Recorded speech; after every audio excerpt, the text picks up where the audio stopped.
Buongiorno a tutti, ben trovati con Sveglia Trieste. Oggi è mercoledì 1 di aprile, avremo due ospiti come ogni mattina. Il primo sarà Claudio Giacomelli, capogruppo in Consiglio regionale di Fratelli d'Italia. Il secondo sarà il dottor Dino Cafagna, esperto di storia e cultura triestina. Con lui parleremo oggi principalmente della zona della Rotonda Pancera, quindi in zona San Vito. Avremo modo di approfondire con il dottor Cafagna questo angolo di città, la sua storia e le sue evoluzioni nel tempo. Andiamo però a leggere subito la pagina meteo con la situazione generale descritta dal sito dell'ARPA Osmer del Friuli Venezia Giulia. Una depressione sulla Sicilia determina l'afflusso sulla nostra regione di correnti nord-orientali sostenute e fredde, ma relativamente secche. La giornata di oggi, mercoledì 1 aprile, si presenta così: cielo variabile sulla costa e sulle zone orientali, soffiera bora anche sostenuta e forte sulla zona di Trieste, con possibili raffiche superiori ai 110 km orari. Il vento da nord-est da moderato a sostenuto invece nel pomeriggio si estenderà temporaneamente a tutta la pianura. In quota sulla zona montana soffierà vento sostenuto sempre da nord-est. Le temperature oscillano fra i 7 e i 9 gradi per i valori minimi e invece tra i 14 e i 16 gradi nei valori massimi per quanto riguarda oggi. Per domani, giovedì 2 aprile, cielo in genere variabile, sulla costa e sulle zone orientali soffierà ancora bora da moderata a sostenuta forte a Trieste nella prima parte della giornata. Il vento da nord-est in genere moderato, nel pomeriggio si estenderà temporaneamente a tutta la pianura. In quota, sempre sulla zona montana, soffierà vento da nord moderato sostenuto in quota, come detto, con minime tra gli 8 e gli 11 gradi, le massime invece tra i 15 e i 18 gradi centigradi. Per vedere il dettaglio settimanale che ci porta fino a sabato, vediamo come la mappa indichi cielo sereno senza precipitazioni. In particolare sabato non ci sarà più vento, o meglio venti deboli a regime di brezza, con l'attenuazione della bora che già venerdì andrà calando nel pomeriggio. Le temperature massime saranno in aumento con i valori fino a 20 gradi nella zona della pianura, però andiamo a gradi fino a venerdì. C'è ancora tempo per l'evoluzione del quadro meteo. Cominciamo con le notizie dal piccolo. La prima pagina di oggi, mercoledì 1 aprile, che comincia con il porto. La squadra è al completo. Dopo 668 giorni, nominato il segretario generale e il manager Natale Ditel in arrivo da Cagliari. Gradimento generale per la svolta in Authority. Il presidente Consalvo parla di struttura rafforzata. Il prescelto dice dialogo con tutta la comunità dello scalo. Oggi ci sarà un punto stampa proprio con il nuovo segretario generale che si presenterà questa mattina a Trieste, quindi avremo modo poi di avere anche le sue prime parole già nella edizione delle 13:20 del nostro telegiornale. I voli dal Trieste Airport, Trieste Linate, 2 offerte per salvare il collegamento, lo vedremo poi a pagina 16. La foto notizie ci porta invece alla delusione mondiale. Ai rigori passa la Bosnia. L'Italia per la terza volta di fila deve rinunciare ai mondiali. Finale playoff 1-1 dopo i tempi supplementari, poi 2 errori dal dischetto e l'Italia è di nuovo fuori. Qui viene inquadrato nel calcio di rigore l'unico che ha segnato, cioè Tonali, ieri nei rigori battuti dall'Italia.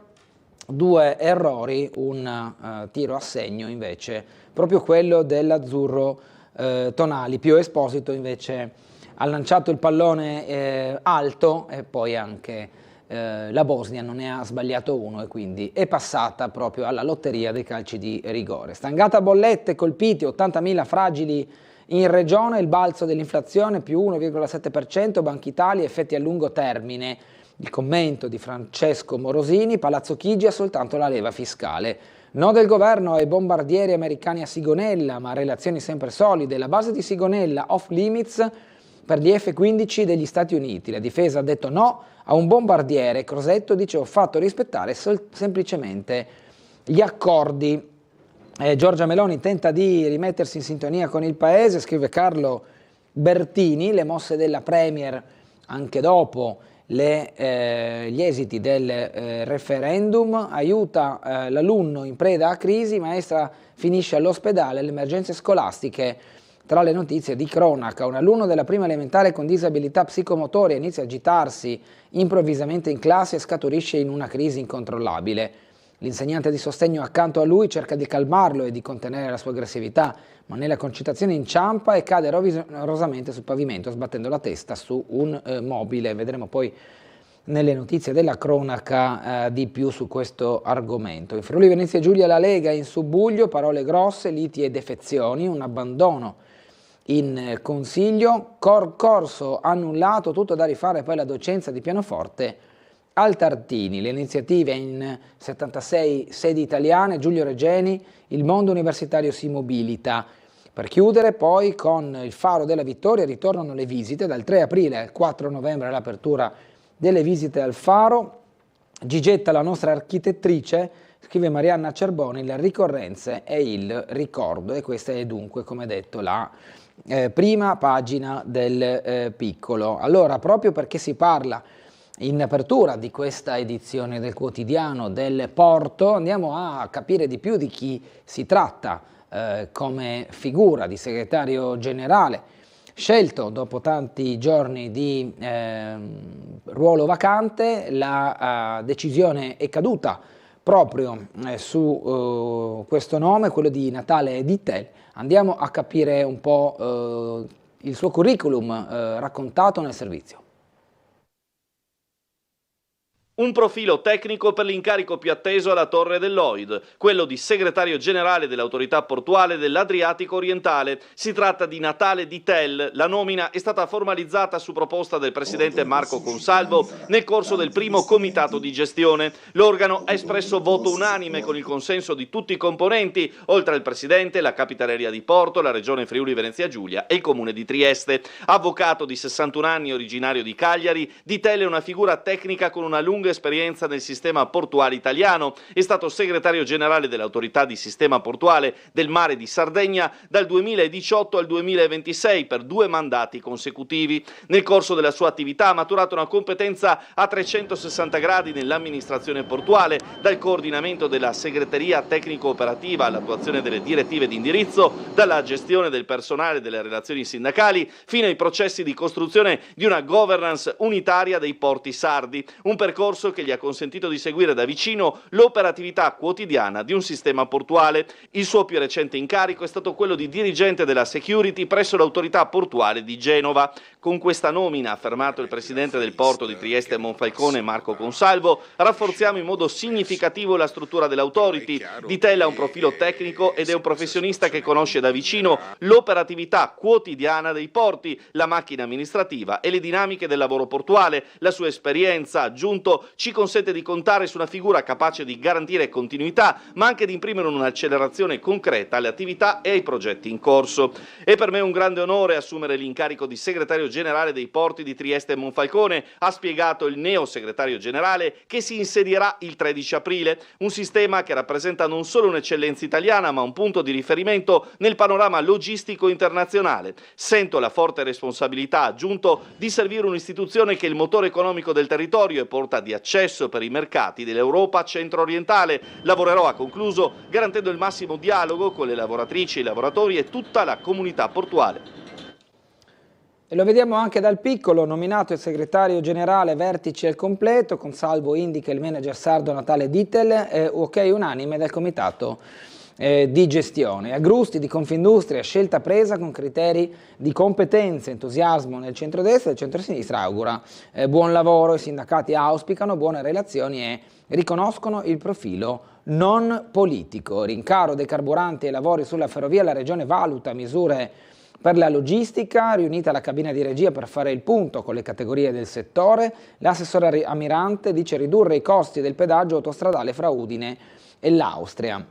Sempre dal porto, dalla riunione il via libera ai primi passi del Molo Ottavo, con le altre decisioni, oltre alle nomine. Il presidente dice: un professionista, parlando di Dittel che conosce da vicino la macchina, l'insediamento avverrà il 13 aprile, lavorerò garantendo il massimo dialogo, le prime parole del nuovo segretario generale. Andiamo ora invece alle notizie dell'attualità nazionale, lo facciamo attraverso le testate proprio del paese, e quindi facciamo una rapida carrellata delle prime pagine. L'Italia nega Sigonella a Trump.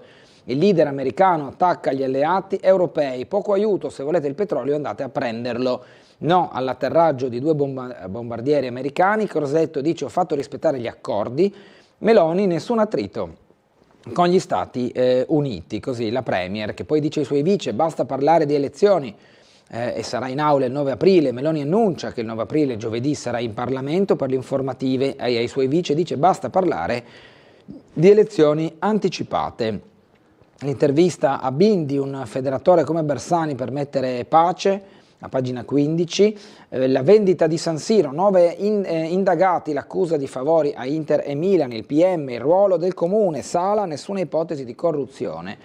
Come vedete dalla foto notizia, azzurri eliminati, la maledizione dei mondiali, noi il volto di Gattuso è un incubo perfetto, finiti i rimpianti ci servono basi nuove. La nazionale in 10, battute ai rigori dalla Bosnia, infatti gli azzurri ieri hanno giocato tutta la seconda parte di gara, ovvero tutto il secondo tempo, i supplementari in 10 uomini, poi le espulsioni di Bastoni nella prima frazione di gioco, e in 10 hanno retto, per quanto si siano fatti rimontare con il gol della Bosnia, terminando i tempi regolamentari sull'1-1 per poi andare a perdere ai calci di rigore. Il cambio di passo, scrive Fiorenza Sarzanini, riguardo alle scelte politiche, menzionando anche Crosetto che ha negato Sigonella agli americani. Bastonati è invece il titolo di Gramellini, anche perché riprende proprio l'espulsione di Bastoni, il difensore dell'Inter, con la sconfitta dell'Italia. Fuori ai rigori, e magari ci fosse un baggio con cui prendersela, qui al limite c'è Cristante, ma che cosa vuoi mai dire a Cristante? Povera anima, fuori dai mondiali per la terza volta di fila, e non esistono più nemmeno la rabbia e lo stupore di 8 e 4 anni fa, solo rassegnazione e sconforto, solo le lacrime strazianti di Gennaro Gattuso, che ci ha messo veramente cuore e anima per riuscire ad arrivare a questa qualificazione. L'Italia che perde anche sulla prima pagina della Repubblica, tutti a casa, la Bosnia vince rigori, azzurri per la terza volta fuori dai mondiali, un fallimento tecnico e dirigenziale, il calcio italiano va rifondato. No a Trump per la base di Sigonella, Crosetto nega l'atterraggio ai bombardieri americani, non è previsto dai patti, Palazzo Chigi, rapporti sempre solidi con l'alleato americano.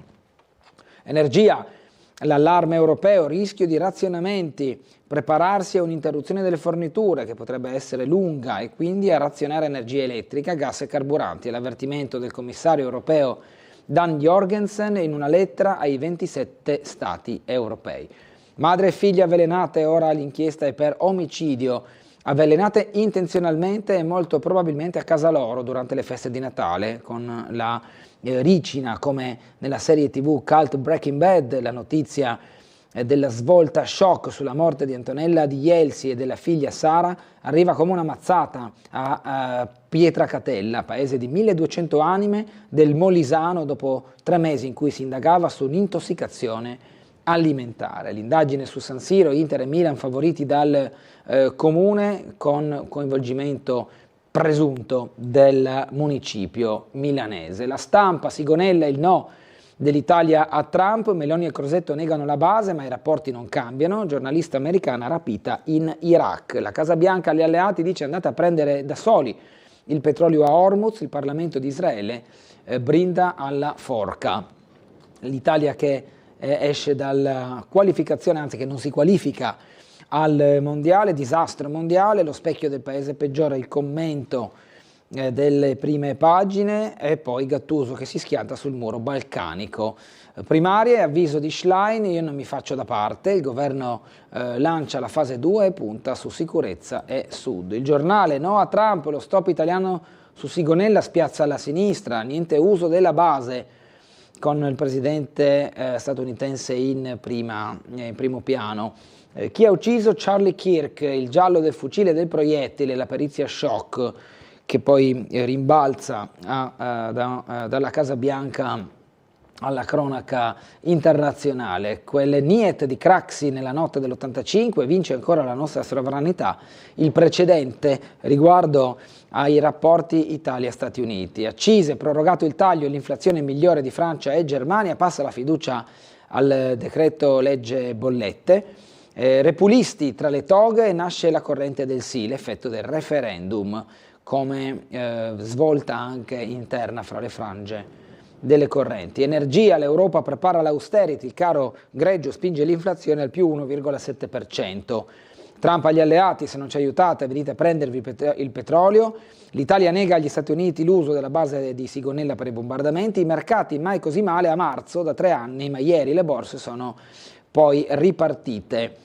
Per quanto riguarda il mercato, nuovi poteri e giovani, dialogo sul mondo in bilico, il Festival dell'Economia di Trento dal 20 al 24 di maggio. Accise, sconto bis, esodati 5.0, dal Mimit 200-300 milioni per le imprese. Politica economica tra equilibri e vincoli dell'Unione Europea dopo il referendum, l'analisi di Marco Fortis a pagina 19. La Gazzetta dello Sport, tutti a casa, Italia senza mondiale per la terza volta di fila, l'incubo continua, Moise Kean illude, Bastoni si fa espellere, alla fine la Bosnia pareggia, usciamo ai rigori 5-2, Gattuso in lacrime e in bilico, scusate non ce l'ho fatta, ha detto Rino Gattuso. Gravina resiste e decide il consiglio della Federcalcio sui vertici della federazione, un fallimento dopo l'altro e l'anno zero, il commento di Stefano Agresti, con lo sconforto dei calciatori qui inquadrati dopo la sconfitta ai rigori. La terza apocalisse, scrive Luigi Garlando,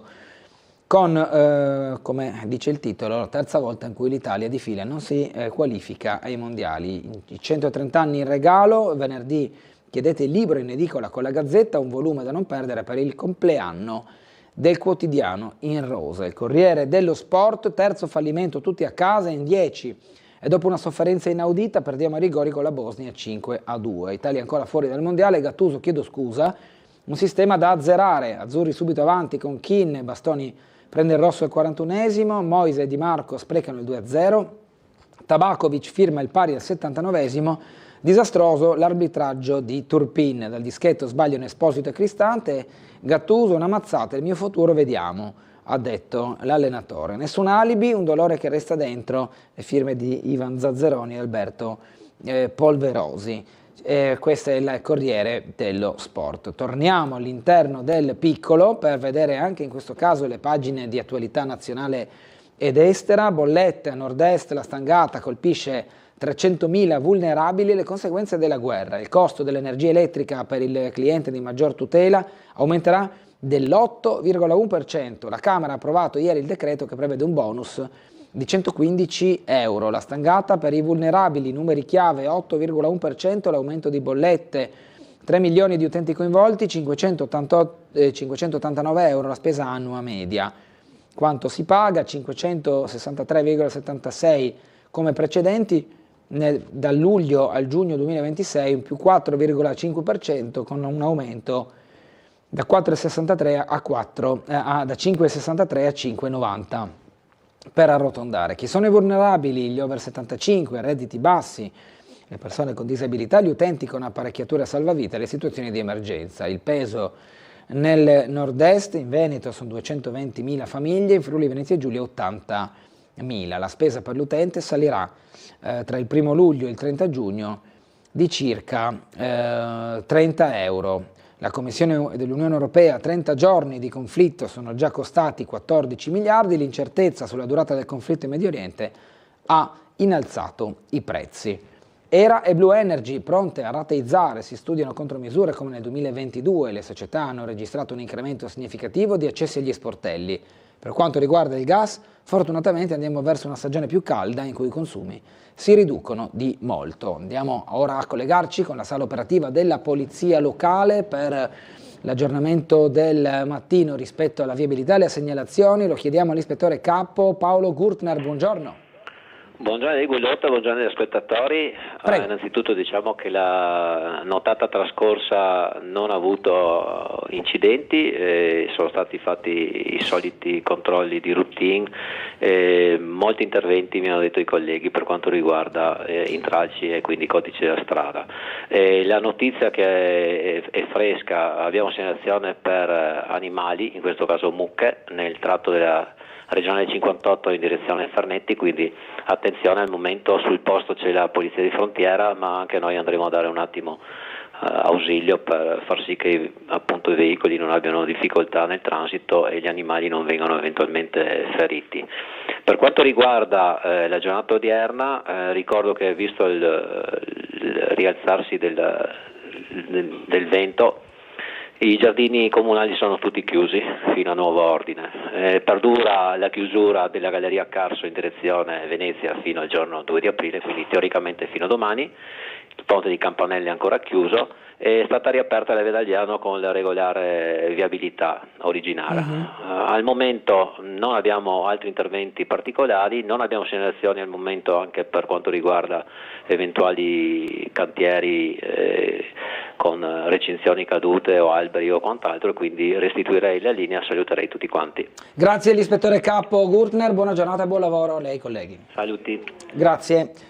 Balzo dell'inflazione più 1,7%, Panetta, pagheremo a lungo, l'Istat certifica l'impatto negativo del conflitto sull'economia, Banca Italia paventa effetti duraturi per l'energia, la spesa crescerà di 560 euro a famiglie, così consumatori, sconto di 5 centesimi al litro sulle rete autostradale Alto Adriatico, il governo può solo agire sul lato fiscale. Crosetto nega ai bombardieri degli Stati Uniti l'uso di Sigonella, la motivazione piano comunicato con gli aerei già in volo, ma Palazzo Chigi rassicura i rapporti restano solidi. La replica del Pentagono, l'Italia rispetta i trattati e fornisce sostegno, così per quanto riguarda i rapporti, le infrastrutture militari degli Stati Uniti in Italia, qui vengono riassunte in questa mappa, secondo gli accordi nel caso in cui gli Stati Uniti intendano utilizzare una loro postazione come trampolino di lancio per scopi bellici, come gli attacchi a Teheran, serve l'ok del governo italiano.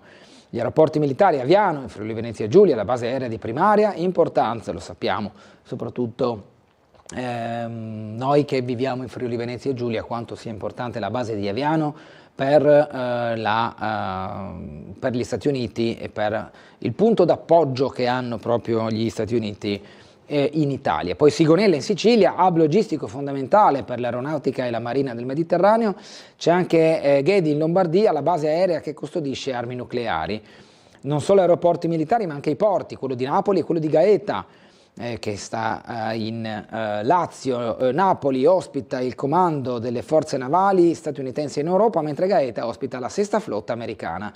Ci sono le basi poi di Camp Derby in Toscana, deposito di munizioni e armi, e poi di Camp Ederle del Vin in Veneto, a Vicenza, hub centrale dell'esercito americano.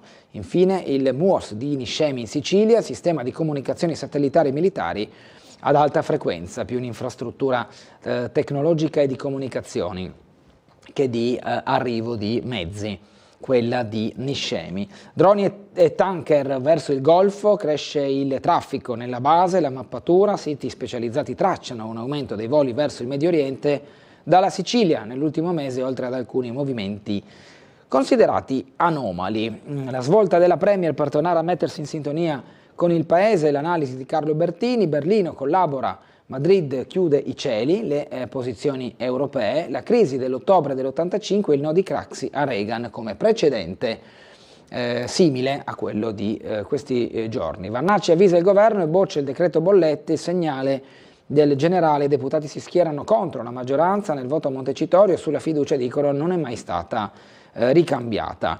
Trump attacca gli alleati, prendete da soli il petrolio, chi non ci aiuta con Hormuz si faccia coraggio e prenda il greggio per conto suo.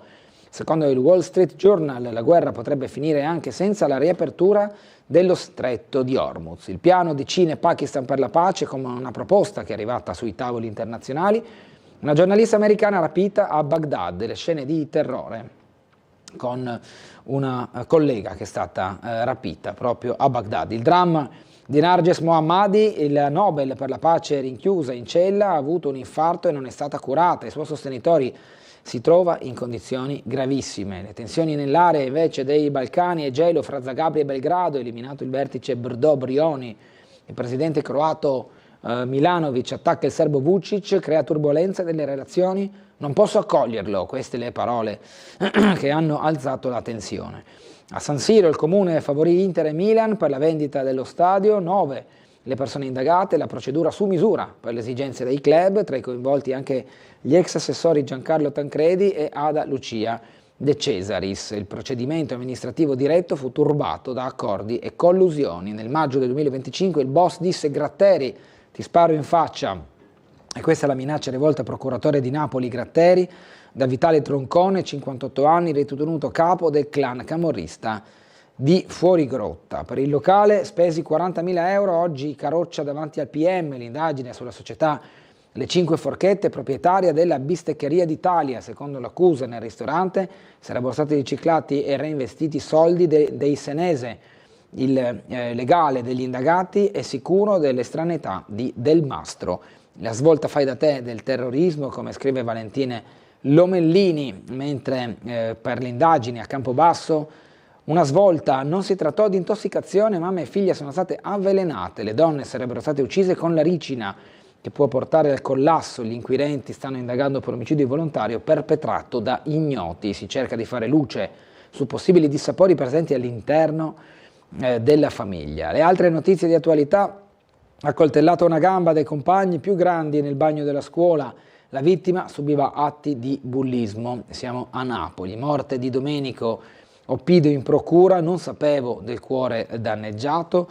A Bergamo si spaccia per il padre, poi tenta di rapire un bambino di 8 anni, arrestato un pakistano. Crollo delle nascite, meno 3,9% in un solo anno, il dato negativo dell'Istat sulla demografia nel paese. Volontario morto a Preone, condannati a 1 anno il sindaco e il coordinatore. Martinis e Valenta accusati di omicidio colposo, già annunciato il ricorso in appello, gli imputati assolti dall'accusa di aver violato le norme sulla sicurezza del lavoro, il processo e gli effetti sulla protezione civile. I primi cittadini carnici, stop agli eventi per i 50 anni del sisma. Politica in allarme, così rischia di sparire un patrimonio di tutti. Le reazioni sull'asse Roma-Trieste: arriva un messaggio comune: evitare che la protezione civile sia imbrigliata da un quadro di responsabilità sempre più difficili da sopportare. Le reazioni alla sentenza preoccupano la politica, ma non possono a oggi contenere certezze sui rimedi. Semmai saranno possibili, dice l'assessore con delega alla protezione civile Riccardo Riccardi, rischia di sparire un patrimonio di tutti quanti. Lega regionale in subbuglio tra D e parole grosse a Udine. Agita la frase shock di Bosello, neoeletto segretario provinciale nel capoluogo friulano: Mattarella non è il mio presidente. Federica dice: il capo dello Stato è una garanzia per tutti. L'assessore alle finanze Zilli: occorre un confronto all'interno del movimento. Il governatore auspica un ripensamento della consigliera sulla rottura. Pizzimenti finalmente ha deciso, era nell'aria.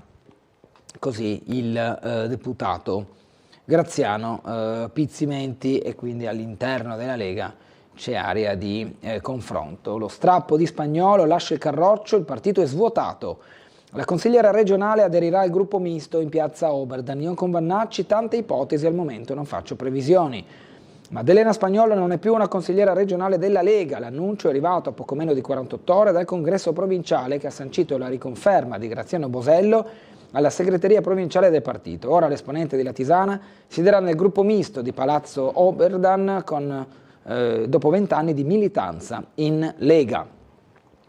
Le università italiane mobilitate per Giulio Regeni, traditi dai nostri governi. L'iniziativa coinvolge 76 atenei, tra cui quelli di Trieste e Udine, e la Sissa. Proiezioni del documento nell'ambito di giornate dedicate ai diritti.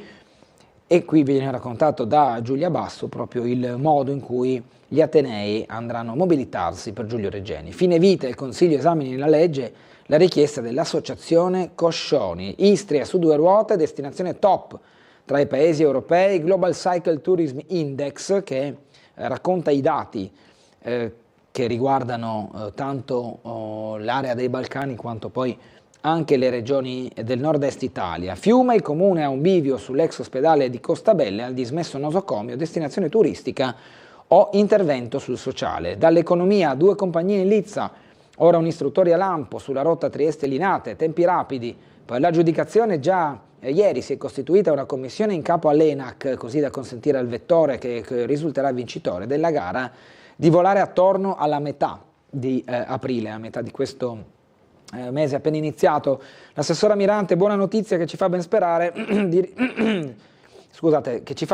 di ripartire al più presto con un volo strategico per il territorio. Le assicurazioni, DAS Control Screen nella certificazione, per le notizie in breve sulla pagina economica. Nella grande distribuzione nord-est a 9 campioni. Report dell'area studi di Mediobanca. SBE, Varvit in tenuta resiste alla crisi della componentistica legata al mercato delle automobili. Il gruppo l'anno scorso ha registrato ricavi per 340,4 milioni con un più 1,5%, utile a 35,3 milioni, le stime del 2026, fatturato in crescita tra l'8 e il 10%. ABS investe 400 milioni per la nuova acciaieria da 700.000 tonnellate. Paniccia con FAPI e FVG, transizione 5.0, le risorse sono da andare a trovare. Il vino, l'export aumenta più 8,3%, il Friuli Venezia Giulia torna a Londra dopo 15 anni. Presentata la spedizione regionale a Vinitaly, 80 aziende nella collettiva, altri 55 stand dei privati. In degustazione ci saranno 5.760 bottiglie, presenti 7 vignaioli bio. Noi ci fermiamo ora per andare in pubblicità. Al rientro tutta la pagina locale con le notizie del piccolo, i servizi della nostra emittente, per chiudere poi con la pagina sportiva. A tra poco.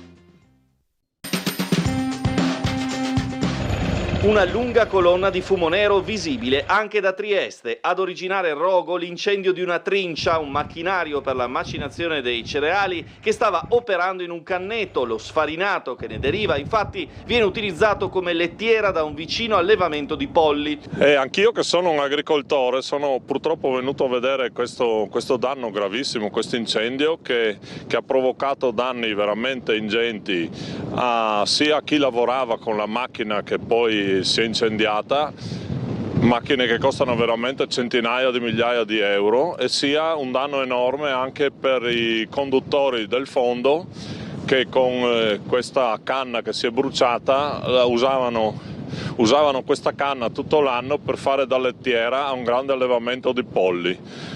Anch'essi sono molto preoccupati perché adesso non sapranno dove andare a rimpiazzare il prodotto che è andato bruciato. Le fiamme, alimentate dal forte vento, si sono rapidamente propagate alla vegetazione circostante, coinvolgendo anche un'autobotte dei pompieri impegnata nelle operazioni di spegnimento, rimasta bloccata a causa di un inconveniente tecnico. Non risultano persone coinvolte, ma il rogo ha temporaneamente minacciato alcune abitazioni. Da qui la necessità di un'operazione celere di spegnimento. Sono state chiuse temporaneamente tutte le vie di accesso alla zona incendiata a causa del forte vento di Bora, caratterizzato da cambi repentini della direzione del vento. Questa è una zona che io conosco bene perché sono un cacciatore e questo è un lotto della nostra riserva di caccia qua di Fiumicello.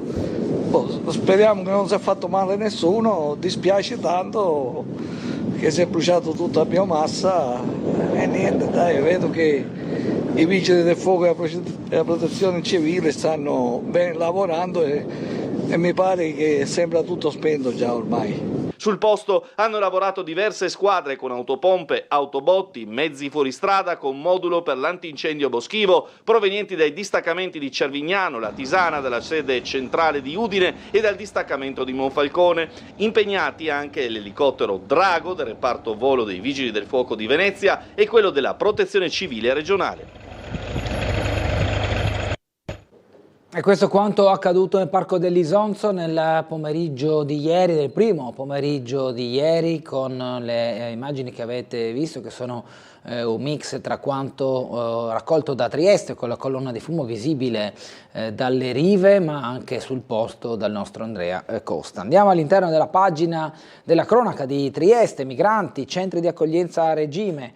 Ultimate le fognature all'ex ostello Scout, ripristinati oltre 100 posti a Campo Sacro e Casa Malala. Continua la chiusura degli hangar e 60 trasferimenti settimanali. Così la gestione degli arrivi dalla rotta balcanica e il punto sui lavori nelle strutture deputate all'ospitalità. Magazzini sbarrati e bonificati, abitati gli edifici verso Barcola, la situazione in Portovecchio, nell'antico scalo, interdetti 10 fabbricati in area cantiere per il rischio di incendi, ancora occupati stabili lungo la bretella all'uscita della città. Queste poi le immagini di alcuni migranti che si affacciano dai ballatoi del magazzino 19. Infanzia e adolescenza cerca di contenere la crisi di un alunno disabile, maestra finisce in ospedale nel tentativo di aiutare il bambino, l'insegnante è caduta e ha sbattuto la testa. Un alunno della prima elementare con una grave disabilità psicomotoria che inizia ad agitarsi improvvisamente in classe e scaturisce in una crisi incontrollabile tra i compagni, l'insegnante di sostegno in aula proprio accanto a lui che cerca di calmarlo e di contenere la sua aggressività, ma che mentre lo fa e mentre il bambino continua a dimenarsi, scalciando, inciampa e cade rovinosamente sul pavimento sbattendo la testa su un mobile.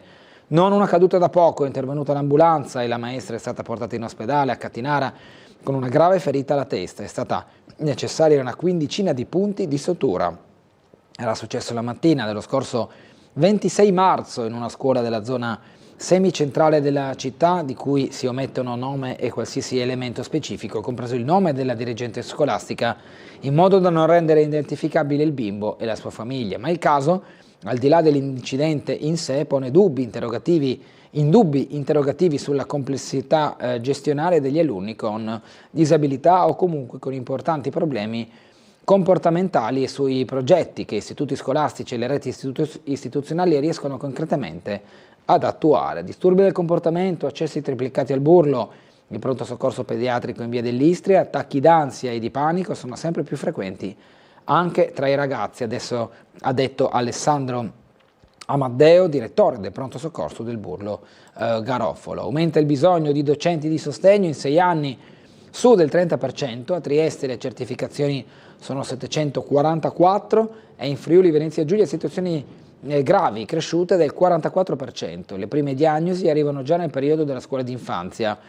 La ferita grave ha richiesto una quindicina di punti di sutura per la donna che ha colpito un mobile cadendo. Dalla Regione quasi 2 milioni di risorse destinate ad ampliare le ore di supporto finanziate dal Ministero, così le mosse dell'ente regionale dell'assessorato dell'educazione, università, ricerca, guidato da Alessia Rosolen. Docenti di pianoforte al Tartini, concorso annullato e da rifare. La sentenza del Consiglio di Stato, il presidente di commissione non aveva riferito dei rapporti con 2 candidati, in merito si era già espresso il TAR, ma quella decisione era stata appellata. Il concorso per docenti di pianoforte da rifare perché il presidente della commissione, accettando l'incarico, aveva omesso di dichiarare il conflitto di interessi. I rapporti accademici e professionali con 2 candidati risultati poi idonei.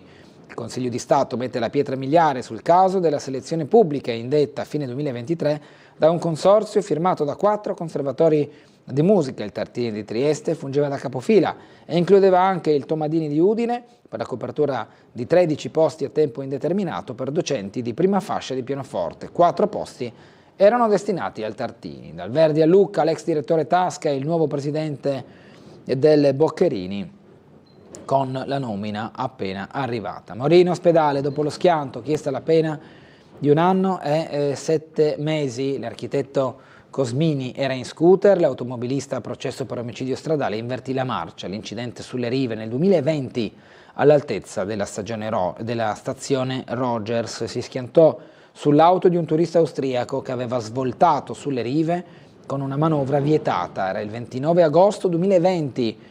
6 anni fa Mauro Cosmini viaggiava in sella al suo scooter all'altezza della Sacchetta. 2 mesi dopo l'architetto morì in ospedale per una polmonite bilaterale. Aveva 67 anni e ricoverato subito dopo l'impatto per una frattura al bacino. Cosmini ebbe una serie di complicanze dovute anche a patologie pregresse. Lunedì pomeriggio il PM ha chiesto la condanna a 1 anno e 7 mesi in rito abbreviato per il conducente della vettura. Il visitatore austriaco sulla sessantina deve rispondere di omicidio stradale. Mi hanno estorto le dimissioni, ma gli impresari vengono assolti, scagionati 2 imprenditori edili. Ha denunciato i suoi datori di lavoro accusandoli di averlo costretto a dimettersi a suon di minacce e così i 2 imprenditori edili kosovari sono finiti a processo per estorsione. Giornalista aggredito da un no Green Pass, condanna confermata in Corte d'Appello. Questa è la sentenza. La Corte d'Appello ha confermato nel secondo grado di giudizio la sentenza di condanna a 1 anno e 1 mese di reclusione a carico di Diego Sen, il 42enne che nel 2021 aveva aggredito il giornalista del Piccolo Giampaolo Sarti durante una manifestazione dei No Green Pass. L'imputato, come stabilito dalla Corte d'Appello, dovrà pagare anche le spese delle 3 parti civili. Si sono infatti costituiti in giudizio anche l'Ordine dei giornalisti e la Sostampa, assistiti assieme al cronista del quotidiano dall'avvocato Antonio Santoro. Le motivazioni saranno pubblicate entro 90 giorni. A Trieste invece il ritorno delle visite al Faro della Vittoria, che prepara il centenario e piace agli ungheresi. Inaugurato nel 1927, sarà accessibile da venerdì al 4 novembre. Il Monumento Nazionale offre un punto di vista privilegiato sulla città. Qui vediamo alcuni dettagli e anche una vista più panoramica del Faro della Vittoria, visto dall'alto, o meglio dalla base, e poi nei dettagli che lo contraddistinguono. La protesta degli ambulanti di Piazza Sant'Antonio, spostateci in Ponte Rosso. Con il cantiere di riqualificazione proseguono infatti fra transenne, deviazioni, camioncini che scaricano materiale e percorsi pedonali provvisori i lavori di riqualificazione dell'area compresa tra Piazza Sant'Antonio e Via San Spiridione. L'intervento progettato per ridisegnare la piazza e in un successivo momento il giardino e migliorare anche la continuità urbana tra la chiesa di Sant'Antonio Nuovo e il Canal Grande avrebbe dovuto procedere per fasi brevi e ravvicinate. Invece da settimane la piazza vive una situazione che sta mettendo a dura prova gli ambulanti che qui lavorano quasi tutti i giorni dell'anno, i quali lamentano un progressivo isolamento delle loro postazioni e una conseguente drastica riduzione del passaggio pedonale. La richiesta è quella di potersi trasferire nella vicina piazza Ponte Rosso. Riapre Casa Capon, uno spazio sociale dentro Villa Carsia. Il suo recupero, costato 800.000 euro, consentirà di ospitare le attività del territorio e aggregazione a partire dagli anziani. Ieri eravamo presenti all'apertura di Casa Capon con le parole dell'assessore Tognolli e la presenza del sindaco. La primissima richiesta, perché era da anni che Casa Capon attendeva di essere ristrutturata, me l'hanno fatta alla mia prima partecipazione a Sveglia Trieste e hanno continuato a farmi questa domanda a tutte le altre trasmissioni. Spero che lo facciano anche alla prossima, così potrò dare una risposta finalmente definitiva. Casa Capon restituita alla comunità. L'inaugurazione della rinnovata struttura comunale è avvenuta in un clima di festa, tanto la cittadinanza aspettava questo momento. Il piano terra del complesso di Via Isidoro a Opicina sarà la sede operativa del progetto Habitat Microarea di Villa Carsia, spazi per coinvolgere la comunità attraverso attività di socializzazione. Al primo piano la ristrutturazione finanziata con fondi PNRR ha permesso di ricavare 3 alloggi per offrire una risposta concreta a persone senza casa in carico ai servizi sociali. Infine il secondo piano è stato riconvertito a foresteria con 7 camere con bagno, lavanderia e cucina.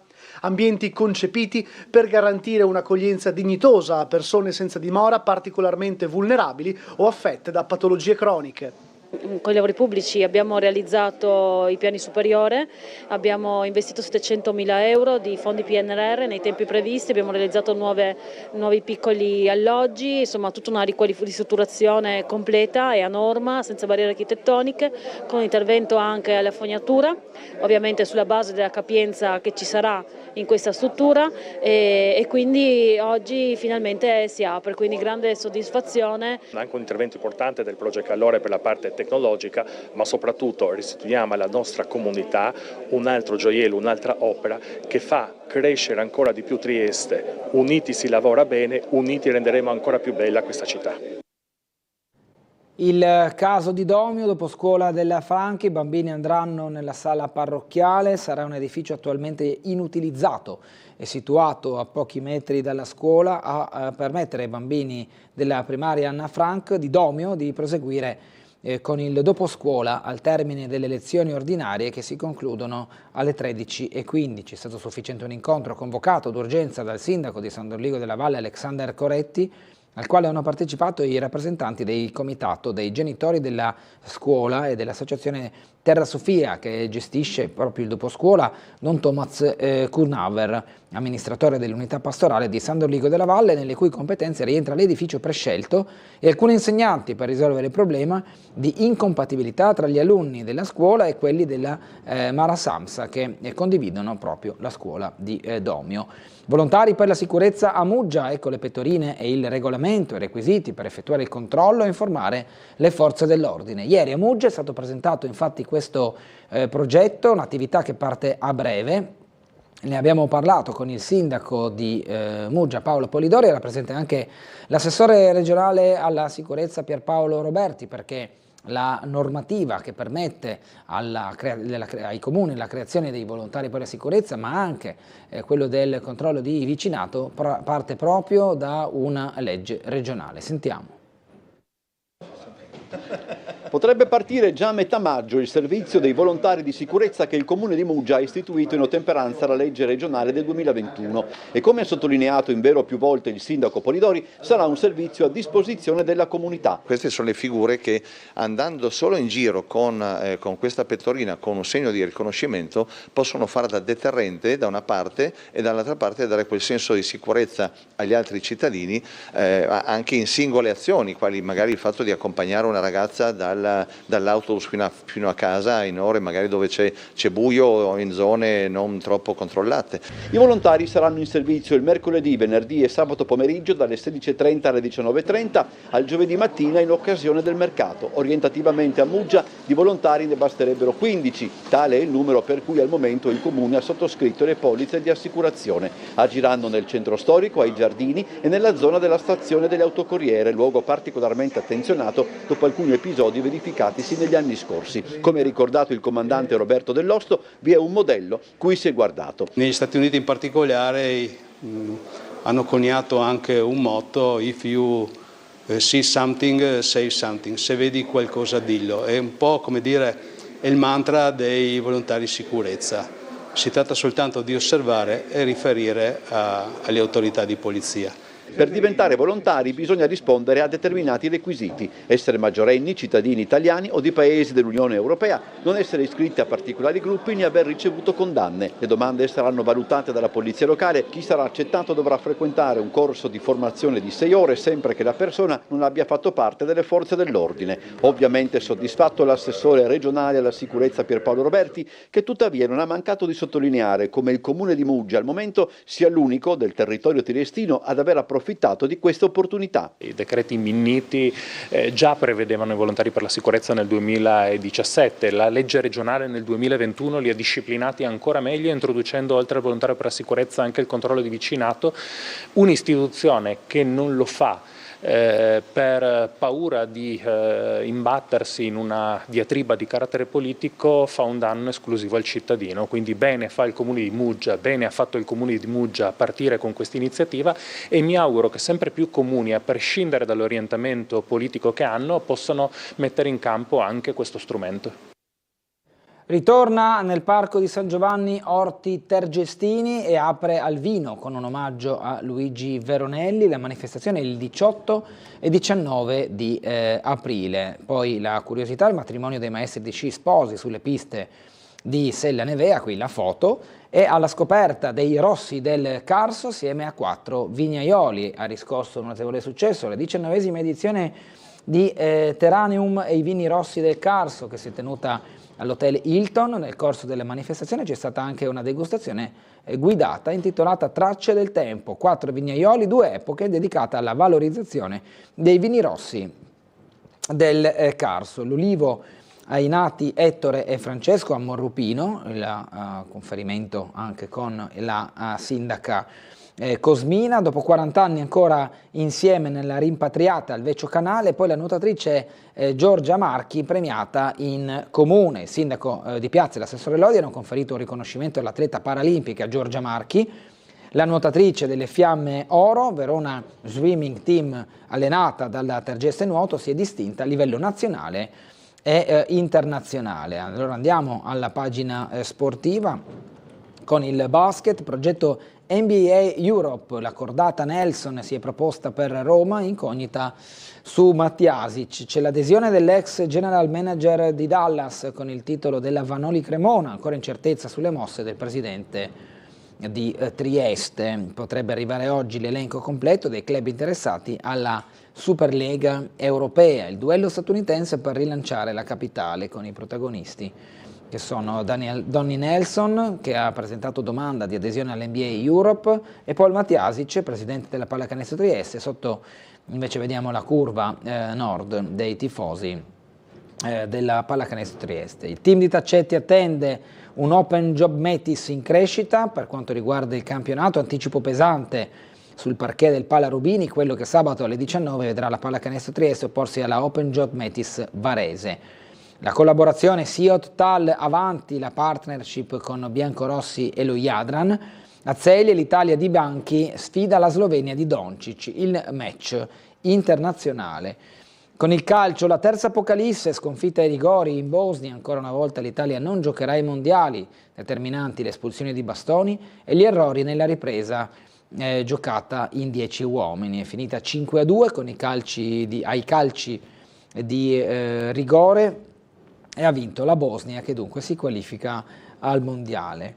Keane, Esposito e Di Marco sprecano il KO, ci sono diverse occasioni che sono andate a vuoto da parte degli azzurri, con i giocatori che non sono riusciti a segnare, arrivando poi ai calci di rigore. Donnarumma e Palestra meritavano di più, tradiscono invece gli interisti, sufficienze per Barella, Locatelli, Tonali, Retegui, Keane, Gatti, Palestra, uno dei migliori in campo con Donnarumma, e Spinazzola, ma anche Mancini, Calafiori e Politano. Male Bastoni, male Esposito, male Cristante, male Di Marco, male anche Frattesi. Gattuso, orgoglioso di noi, non vogliamo parlare di arbitri. Bastonati un'altra volta da Turpin e avversari. L'arbitraggio effettivamente non è stato all'altezza. Orchette sfida il Bogliasco per blindare i playoff. Nella piscina scoperta di Recco le Triestine chiamate a una vittoria fondamentale per consolidare il quarto posto nella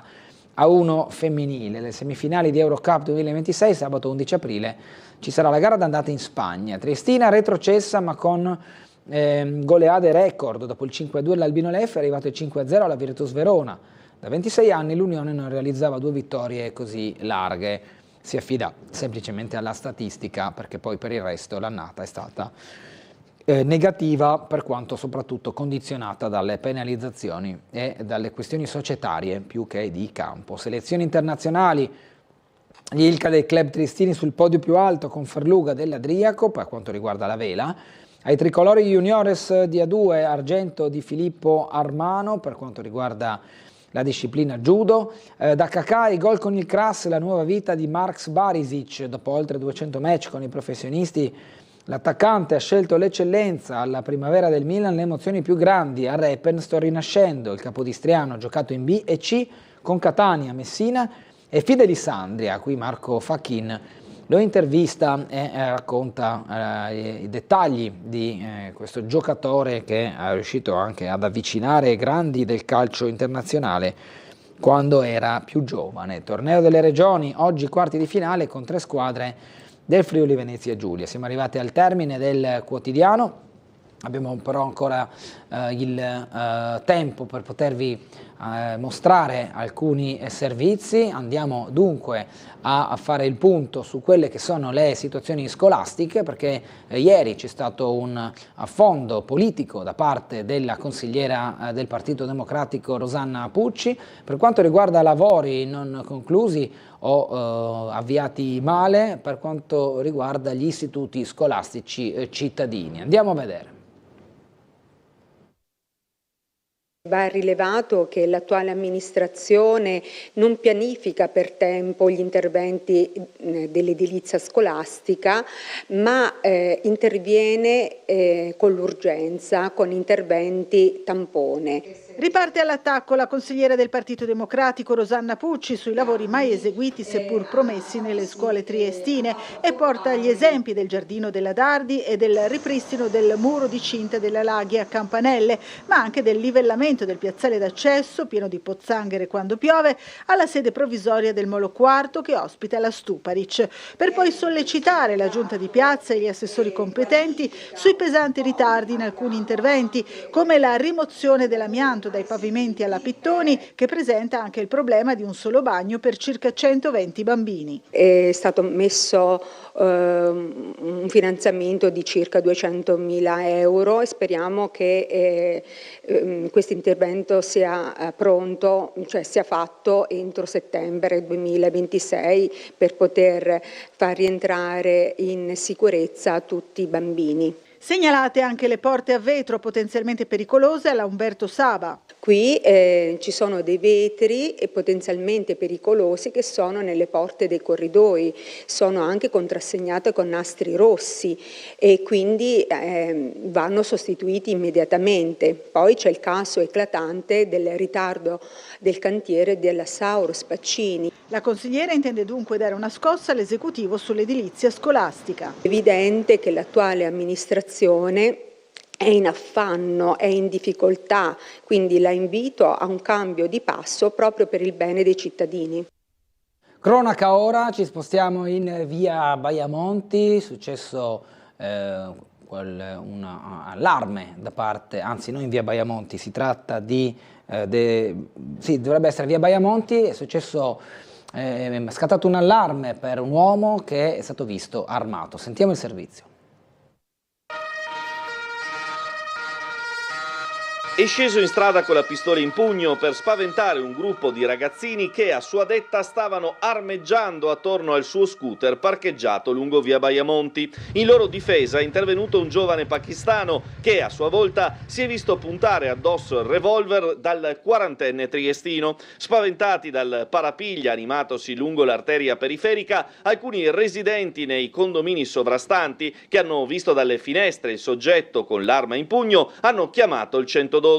Giunti sul posto, gli agenti delle volanti hanno sentito la versione del pakistano che, riferito l'accaduto, ha indicato ai poliziotti il civico in cui l'uomo si era rifugiato dopo il diverbio. Il soggetto, in evidente stato di alterazione, è stato trasferito al commissariato di San Sabba per l'interrogatorio e il fotosegnalamento. Solo a quel punto è stato chiarito come il revolver in metallo che il quarantenne aveva con sé era in realtà una riproduzione di una Colt privata del tappo rosso che caratterizza le cosiddette sparapallini. Evidente dunque il perché sembrasse una pistola vera. Dopo la segnalazione al PM di turno è scattata la denuncia per minacce e porto abusivo d'arma. Rimuovere il tappo di una scacciacani in pubblico infatti comporta comunque il reato in Italia per l'effetto che può provocare nelle reazioni altrui. Andiamo invece ora a Barcola in compagnia dell'assessore Scocci Marro per la situazione relativa alle bombe ritrovate sul fondale davanti al bunker. Ne abbiamo parlato ieri mattina con l'assessore nel collegamento di Gianluca Paladin. Ci abbiamo messo anche risorse aggiuntive affinché questo lavoro proceda il più veloce possibile, perché costa poter bonificare un'area con delle bombe, il debombing come si chiama, però la Regione ha messo in campo anche questa risorsa economica affinché il disagio sia minimo e poi anche perché inizia la stagione, quindi qua ci verrà un sacco di gente. E ho già visto che non ci siano queste bombe. No, li ho già visti scavalcare le transenne, ma non sanno che le bombe sono ancora qua. I proiettili d'artiglieria pescati durante il dragaggio del porticciolo di Barcola sono ancora nella benna dell'escavatore. Il rinvenimento degli ordigni bellici avvenuto mercoledì scorso ha paralizzato i lavori al bunker. Solo dopo il sopralluogo degli artificieri militari si saprà di che proiettili si tratta e come disarmarli. Ed è un gran brutto problema perché non sappiamo se sono della prima o della seconda guerra mondiale. Gli artificieri che abbiamo sollecitato dovrebbero arrivare entro venerdì, anche per capire di che proiettili si parla, se fosse della prima ancora peggio perché sono ancora più deteriorati. Intanto proseguono i lavori finanziati dalla Regione per rinforzare la costa barcolana, anche oggi avanti con il posizionamento degli scogli su tutto il litorale. Siamo alle battute finali, entro fine maggio questa fase sarà terminata. Sì, abbiamo rinforzato dopo l'ultima grande mareggiata i danni che ha fatto, non sarà sufficiente in caso di grandi mareggiate questo rinforzo, lo dicono gli scienziati, io spero che si sbaglino, ma così dicono anche premi Nobel come il triestino Giorgi, che questa sarà la parte di costa italiana su 8.800 km di costa, sembrerebbe ai noi che l'Alto Adriatico sia quello più esposto alle mareggiate in virtù dei cambiamenti climatici e quindi bisogna attrezzarsi, non sarà speriamo quest'anno o il prossimo, ma sicuramente entro i prossimi lustri o decenni avremo dei problemi importanti sulla costa e quindi è bene che ci attrezziamo prima e quindi lo stiamo facendo da adesso e ripeto, con le scogliere è un primo intervento che però non ti mette in totale sicurezza, nulla ti mette in sicurezza. Ci dicono gli ingegneri idraulici che tutto questo potrà mitigare il danno ma non azzerarlo, diciamolo chiaramente. Però insomma se riusciamo ad avere danni minimi è sempre meglio appunto che avere degli importanti danneggiamenti che potrebbero arrivare come è successo nel 23 per esempio. Bene, noi ora ci fermiamo per andare in pubblicità, torneremo tra poco in compagnia del capogruppo in Consiglio regionale di Fratelli d'Italia, Claudio Giacomelli.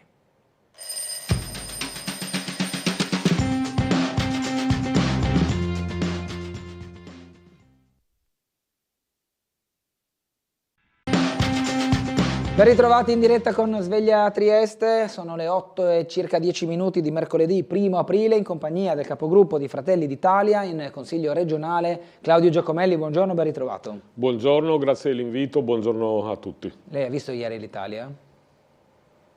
Posso avvalermi della facoltà di non rispondere? No, come avvocato sì. No, devo dire, vabbè, non è che seguo più tanto il calcio, mi diverte molto meno di una volta, questa Serie A soprattutto, non che la Triestina dia queste grandi soddisfazioni, e devo dire che mi dispiace soprattutto per i ragazzi, per figli, ovviamente per tutti, per il paese, ma ripenso ai miei figli che si perdono quelle cose da adolescenti, dove vediamo il mondiale, chi mette la casa, chi compra la birra, se sono maggiorenni si intende, altrimenti è vietato dalla legge, i riti, la Gazzetta dello Sport che presenta gli avversari. Ecco, il mondiale non è solo sport, credo che abbiamo perso un sogno, credo che ci siano questi ragazzi, questi adolescenti che non hanno mai visto un mondiale, mi dispiace dannatamente soprattutto per loro.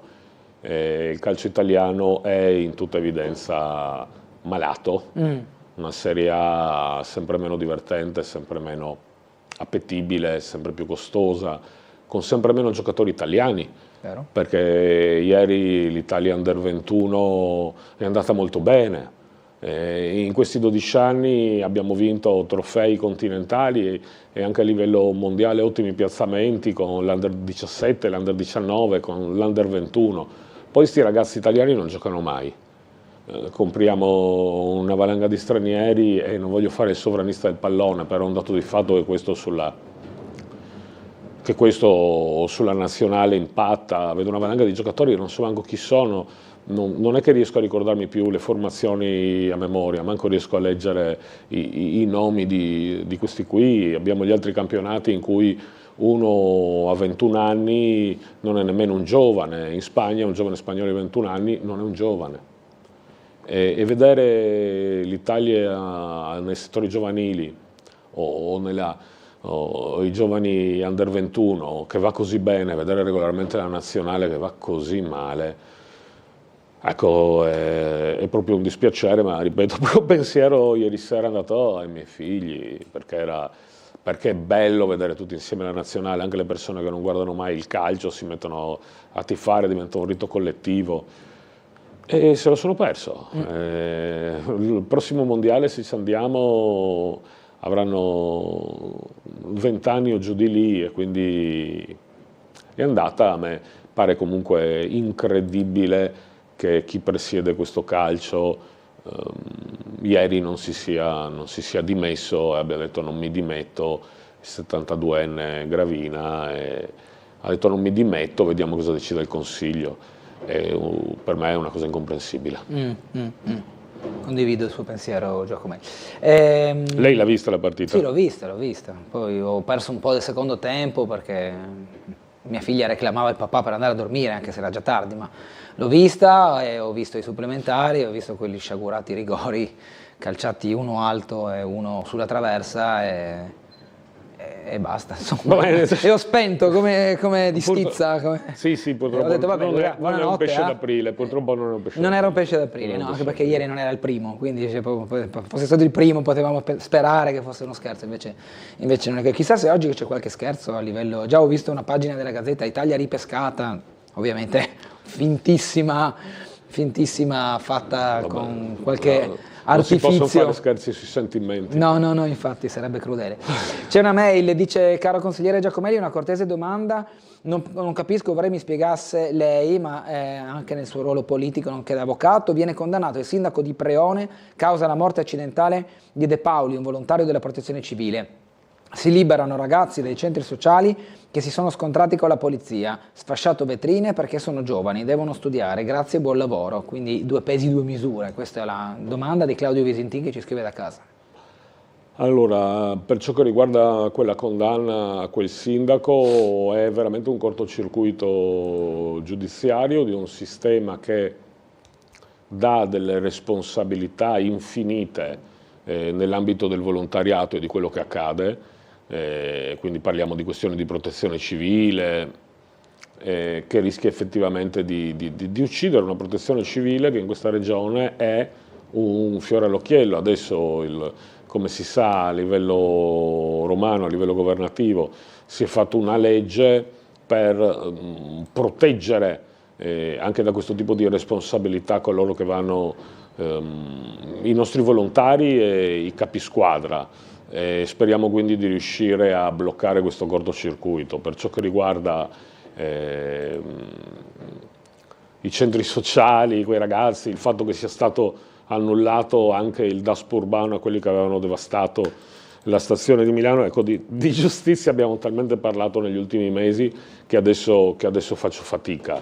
Da un punto di vista legale, da avvocato, non commento mai i provvedimenti giudiziari se non ho letto il fascicolo, perché tante volte è all'interno del fascicolo che ci sono le spiegazioni. Da consigliere regionale devo dire, e da segretario comunale di Fratelli d'Italia, devo dire che ci sono delle sentenze, come è normale, che lasciano molto perplessi. Sono delle sentenze che impattano molto sulla nostra vita, soprattutto sentenze che vengono da Roma, dal Lazio, da Milano e dalla Lombardia. Devo dire che in Friuli Venezia Giulia questo tipo di problematica io non l'ho mai vista, però certe sentenze veramente, penso a tutta la parte dei migranti, tutta la parte della rotta balcanica, penso alle persone che poi ti fermano e ti chiedono: ma perché Giorgia Meloni non ha fatto il blocco navale? Perché la Cassazione con sentenza inimpugnabile ha detto che Carola Rackete poteva speronare la Guardia di Finanza. E quando penso alla sentenza sempre fatta dal Tribunale di Roma, che quando penso alle riammissioni, penso al nostro confine, quando dopo 2 mesi che era arrivato il governo Meloni, grazie anche all'attivismo della nostra deputata Nicole Matteoni, abbiamo iniziato le riammissioni verso la Slovenia, perché all'epoca la Croazia non era il primo paese Schengen, era la Slovenia. Le riammissioni verso il primo paese Schengen in cui è entrato il richiedente asilo, e arriva la sezione immigrazione del Tribunale di Roma, la giudice molto nota, presidente all'epoca di Magistratura Democratica Silvia Albano, che dice riammette in Italia questa persona, gli dà 18.000 euro circa di risarcimento del danno. Ecco, sono sentenze che lasciano perplessi, però ripeto, di giustizia abbiamo parlato molto in questi mesi. Questo non toglie che bisogna capire che certe sentenze impattano molto sulla nostra vita. Adesso vediamo, è così. Comunque certe sentenze, ovviamente non ho letto i fascicoli, rispetto a quello che scrive il telespettatore, certe sentenze lasciano piuttosto perplessi. Porto, nominato il segretario generale. Come scrive il Piccolo oggi, vertici al completo, con salvo indica il manager sardo Natale Dittel, non so se è Dittel o Dittel, vabbè, insomma, ce lo spiegherà lui oggi quando si presenterà anche alla stampa. L'ok unanime del comitato di gestione. Ora il Porto è pienamente operativo. Sì, assolutamente, è una un'ottima nomina e un ottimo profilo, profondamente tecnico. Come Fratelli d'Italia Trieste, l'abbiamo detto pubblicamente, siamo molto soddisfatti di questa nomina. Persona preparatissima, persona che ha fatto per 8 anni anche proprio questo mestiere nel porto di Cagliari, persona molto sul pezzo, molto interessata, come dicono le prime dichiarazioni che ha rilasciato, molto interessata anche alle particolarità e alle sfide del porto di Trieste, e ce ne sono. Il porto di Trieste resta uno dei cuori della nostra città. Sono sicuro che farà molto bene insieme al presidente Consalvo, è esattamente la persona di cui il porto aveva bisogno. Prima sfida naturalmente sarà quella di mettere a terra tutti i finanziamenti che si sono ottenuti per la nostra città, in particolare sul porto, nell'ambito PNRR e di fondi complementari per il completamento di tutta una serie di opere a mare che dovrebbero dare quell'impulso in più al nostro porto, un porto che si ritrova in mezzo a una crisi internazionale importante, esattamente come c'è stata prima quella della chiusura del Mar Rosso. C'è la sfida presente e futura dell'IMEC, che potrebbe veramente cambiare il destino di un'intera area. I concorrenti, ci sono dei concorrenti, noi parliamo sempre della candidatura di Trieste, parliamo sempre, però effettivamente c'è anche Marsiglia che è molto agguerrita. Sappiamo che il governo di Giorgia Meloni l'ha detto apertamente, punta forte su Trieste, e quindi ci sono una sfida molto importante. Le particolarità, adesso sapete che la questione delle lavorazioni manufatturiere in regime extradoganale di Punto Franco, che sono una sfida anche quella tutta triestina, da giocarsi con l'Europa molto probabilmente. Quindi siamo veramente molto soddisfatti, perché è davvero il profilo di cui questo porto ha bisogno. Mi sembra che ci sia un consenso unanime anche da parte di operatori economici. Ho letto Confindustria, anche le opposizioni per una volta di centrosinistra danno il benvenuto a questa figura, quindi mi dicono che sia un grandissimo professionista, un grandissimo lavoratore, quindi farà bene, ne sono sicuro. La politica un po' bipartisan ha litigato su non mettiamo le etichette sui nomi, sui cognomi, prima c'era uno, poi si è dimesso, poi l'altro non andava bene, insomma possiamo archiviare tutta questa fase di discussione? Ma questa discussione era più una discussione di opposizione che di centrodestra.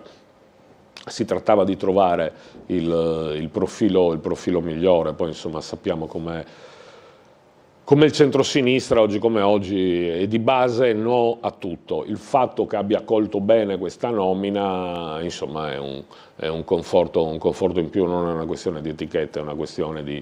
E io non mi metto a darle ad altri che hanno avuto ruoli centrali all'interno del porto di Trieste, che pure hanno avuto candidature nel centro-sinistra, candidature, non simpatie, non un caffè o uno spritz, proprio candidati. Noi non l'abbiamo mai messa su quel piano, però insomma sappiamo che esistono due centro-sinistra, quello che governa, che dice e fa determinate cose, e quello che sta all'opposizione, che dice l'opposto e ha la soluzione per tutto, che sono anche sfortunatissimi, perché hanno sempre la soluzione a tutti i problemi quando non governano. Poi quando governano se le dimenticano e poi gli tornano in mente quando sono all'opposizione. Va bene.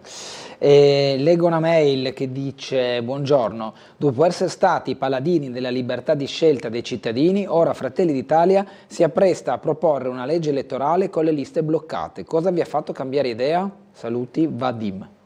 Allora, innanzitutto devo dire che la legge elettorale è in discussione. In secondo luogo, Fratelli d'Italia è un partito che per principio ha sempre chiesto le preferenze, però ovviamente bisogna arrivare, ma io non discuto, chi anche tra gli alleati legittimamente non ritiene che le preferenze siano il giusto modo di selezionare chi va in Parlamento. Noi crediamo che sia la cosa migliore, ma sappiamo anche che bisogna trovare la maggioranza in Parlamento. Per ciò che riguarda quindi la nuova legge elettorale, io vorrei ricordare l'attuale. Nell'attuale legge elettorale noi andiamo a votare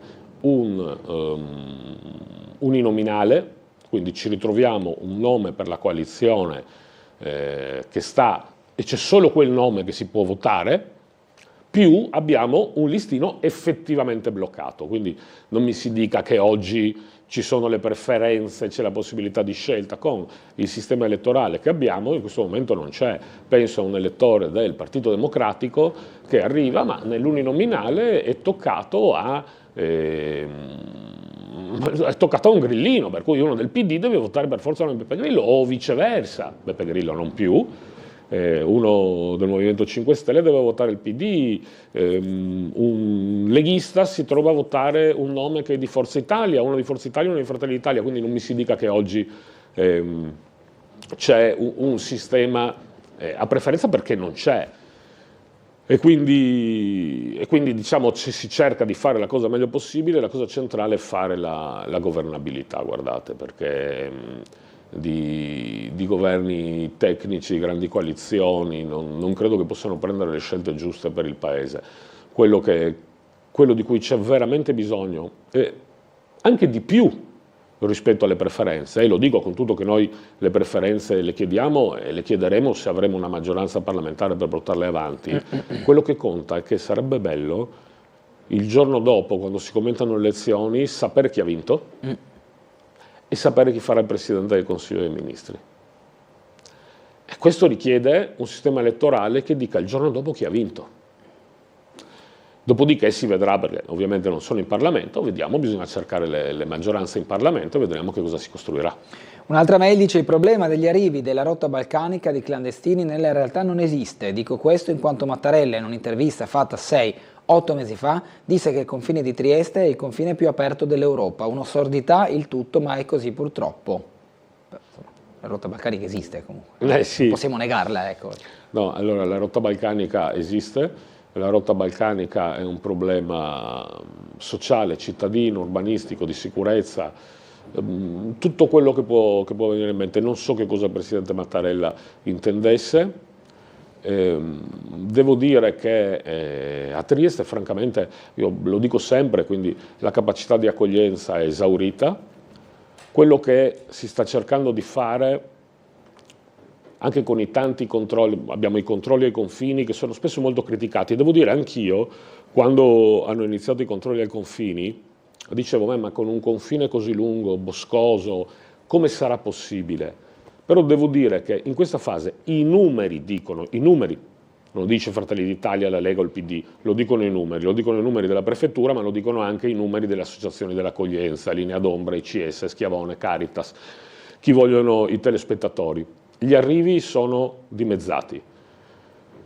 Dico dimezzati non rispetto al 23 che è stato un anno boom, io faccio sempre i calcoli sul 22 perché a novembre del 22 viene eletto il nuovo governo.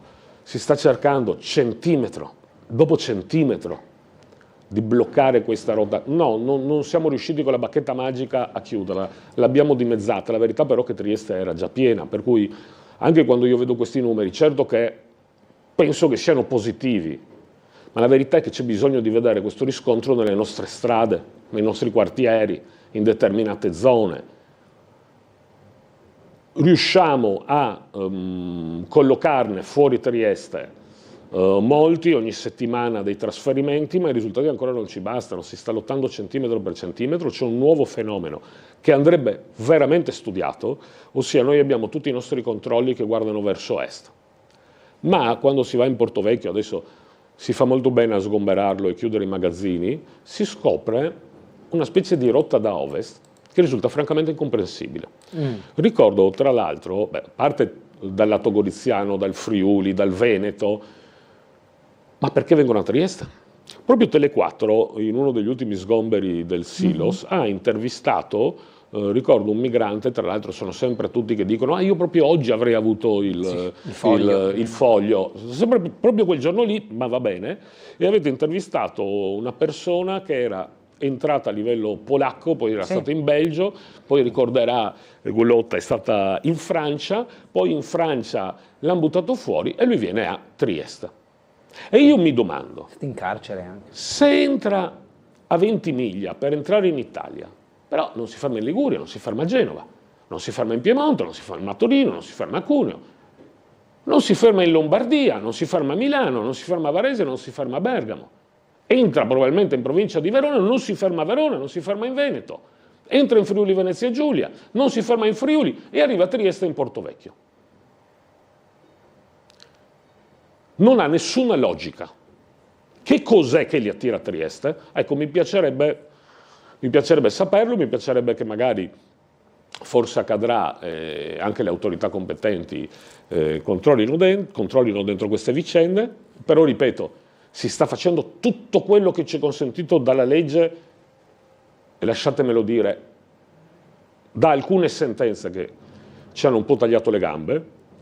Ripeto, gli arrivi sono dimezzati, lo dicono, diciamo sia noi che lo dicono Schiavone, ICS e tutto il resto, però i risultati ancora non li vediamo, non smettiamo di lottare, andiamo avanti centimetro dopo centimetro, perché è una questione, a parte che è anche una questione di legalità, a meno che non siano arrivati in paracadute.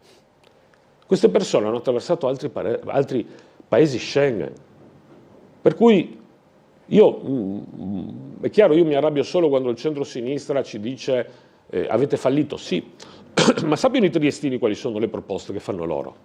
E le proposte che fanno loro, che sono sempre contrarie, sono contrari tutto ciò che riguarda la sicurezza, troppe telecamere se no c'è il grande fratello, no i controlli sui confini, non militarizziamo la città.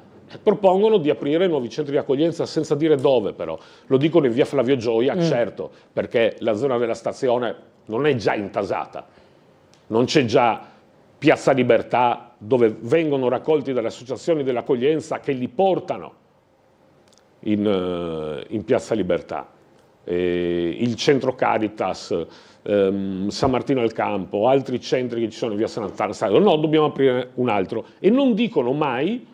E io dico sempre per una questione di chiarezza, dite dove li vorreste aprire, li volete aprire a San Giovanni, li volete aprire a San Giacomo, li volete aprire a Valmaura? Ecco, esattamente come noi siamo stati gli unici a non volere il trasferimento dell'ufficio dei richiedenti asili a Valmaura, dalla questura, in via Mascagni, e siamo contenti, questa è proprio una battaglia vinta, la considero una battaglia vinta di Fratelli d'Italia, lo dico apertamente, a partire dal Parlamento con Nicole Matteoni, in Consiglio regionale io, in comune in circoscrizione Corrado Tremul, ma anche Gabriele Cinquepalmi, tutti quelli che hanno messo in mano a questa vicenda. Ecco, io devo dire che quando sento le ricette degli altri dall'altra parte, ecco, secondo me sono terribili, per questo spero che non governino mai questa città. Sentiamo una telefonata, buongiorno. Buongiorno, sono Luisa. Prego. Buongiorno. Ecco, buongiorno a tutti e due. Avvocato mio, siamo tutti spasimati alla Triestina. La guardi? Non potremo più andare neanche in chiesa. Non potremo andare neanche in chiesa. Le sa perché? Perché lunedì sono andata un attimo in banca. La mia chiesetta è quella piccolina che si avvicina a banca. Io ho presente quella piccola chiesetta che non mi viene adesso in mente il nome. E mi vado se mi dice il quartiere lì, là e tutto, e dopo vado ogni tanto a pregare. Adesso sarà Pasqua, allora sono andata dentro, siccome che l'ha vandalizzata adesso giorni fa, no? Voi sapete che vado a fare una preghierina, vado dentro, tutto vuoto, proprio nessuno era a mezzogiorno, Vado, che dago 2 soldini, ho tolto la rametta di Pasqua, che è dell'olivo, e poi metto una candelina per i miei morti. Come mi giro, mi viene incontro un signore e mi viene vicino. Non era nero, e era, non so, forse tunisino, non so, mi non posso mandare, 1 metro di me. Non lo neanche sentire che mi dice, soldi, e mi fa, oddio, ho detto, cosa fa la borsetta? E sono scampato, ho fatto 3 scalini alla volta per scampare fuori. Roba che mi viene infarto.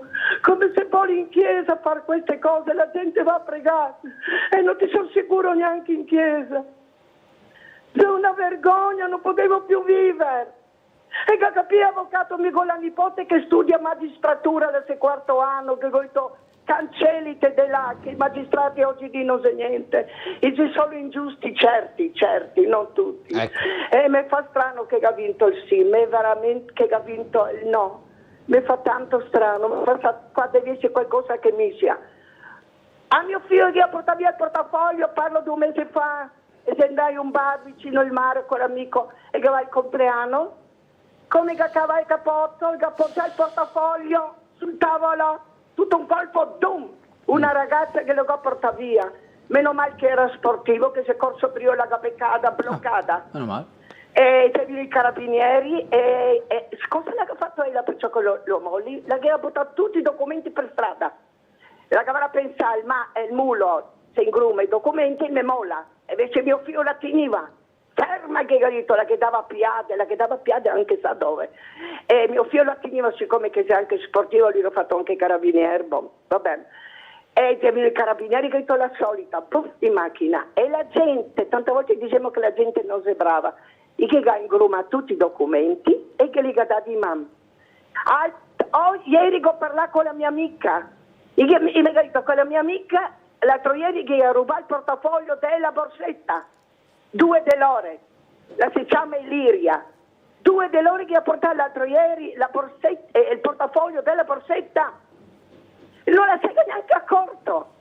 Illiria la si chiama. Non potevo più in chiesa che vado a pregare. Roba che mi porta via la borsetta che mi dà un tiro in testa. Neanche non potevo pregare in chiesa, siamo ridotti a 0. Grazie. Grazie signora.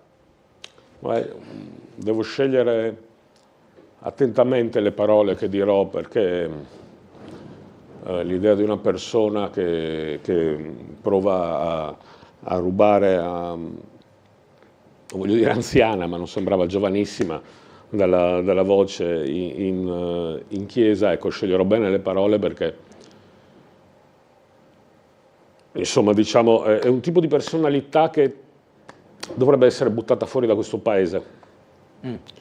Abbiamo un carcere stracolmo e che ne dica i nostri avversari, le statistiche parlano chiaro, sono più del 50% stranieri, pur essendo tra l'8 e il 10% in questa città. Ripeto, stiamo lottando centimetro dopo centimetro, non abbiamo la bacchetta magica neanche noi, 3 anni non ci sono bastati a risolvere questo, e la diminuzione degli arrivi, ripeto, è il 50%, ma la vogliamo vedere nei fatti in strada. Purtroppo nei 10 anni precedenti ne sono arrivati troppi, ne sono arrivati davvero, davvero troppi quando non chiudevamo questo benedetto confine.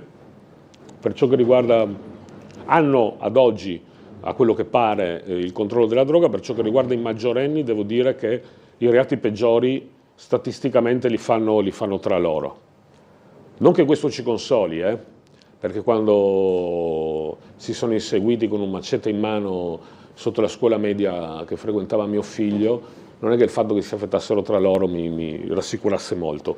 Questa era l'epoca di governi precedenti. I minori sono ancora un ulteriore problema. Minori stranieri accompagnati per leggi e per sentenze non possono essere buttati fuori.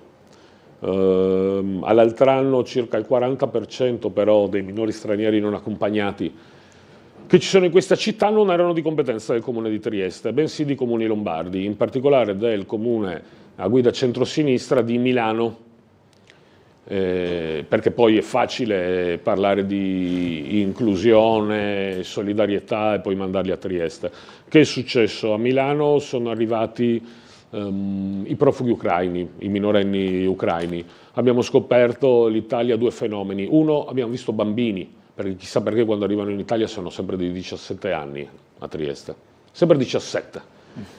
E poi si sono viste ragazze, mentre qua la stragrande maggior parte sono maschi. Il Comune di Milano ha fatto dei bandi, delle realtà private, perché il Comune di Milano ha l'obbligo di pagare, non di tenerli sul proprio territorio, e quindi hanno aperto dei centri a Trieste, centri privati, che legalmente si possono fare. Adesso la struttura per minori stranieri non accompagnati, che è stata chiusa, qualche anno fa, per dire quanto c'è la speculazione, dovevano averne 10 dentro, invece avevano 20 ragazzi, il doppio. Immaginate in che condizioni stavano a vivere, ed erano tutti che venivano dalla Lombardia. Noi abbiamo preso 2 provvedimenti, purtroppo come al solito noi interveniamo, lottiamo centimetro dopo centimetro, ma sono decenni di questa situazione. Il primo intervento l'ha portato la giunta del presidente Federica con l'assessore Roberti, che era quello di stabilire un tetto massimo per le strutture. La Regione non ha competenza in materia se non l'accreditamento delle strutture, e quindi di mettere un tetto, scoprire un fabbisogno in Friuli Venezia Giulia, in modo di non avere questa apertura di centri per minori che vengono da altre regioni, dicevo in particolare la Lombardia. Io ho fatto un articolo di legge invece che adesso aspetto da troppo tempo, lo dico chiaramente, aspetto da troppo tempo il regolamento attuativo, per cui ne avevo già parlato con voi, rispetto alle strutture per minori stranieri non accompagnati, a cui si dà l'accreditamento come Regione e gli uffici dell'assistenza. 1, trasparenza, pubblicazione dei bilanci. E questo magari potrà non interessare particolarmente i telespettatori, o anche è facile aprire scatole cinesi, ma invece è centrale per i controlli. 2, obbligo di assicurazione. Per avere l'accreditamento, assicurazione per i danni verso terzi fatti dagli ospiti. 3, la possibilità di rivedere l'accreditamento e persino di toglierlo in caso di compimenti di reati da parte degli ospiti. Questo non è un ostello, dovrebbe essere una struttura educativa. Se viene commesso un reato da un minore straniero non accompagnato a luna di notte, ci spieghi la struttura, ci faccia vedere come mai era fuori a luna di notte. Ci sono i registri di entrate e uscite? E se l'ha commesso alle 10 di mattina, perché non era a scuola? Vanno a controllare il registro elettronico, vengono pagati come una struttura educativa, non come una struttura, non come un ostello della gioventù. Ho fatto questa legge, da troppo tempo sto aspettando il regolamento, e devo dire francamente che mi sono anche decisamente stufato di aspettare il regolamento attuativo, e quindi credo che adesso partiremo con delle azioni forti verso le strutture, perché adesso vogliamo il regolamento, perché non è possibile aspettare quasi un anno per attuare una legge che abbiamo scritto e di cui questa città e questa regione ha bisogno. Dobbiamo andare in pubblicità, breve pausa, torneremo tra poco.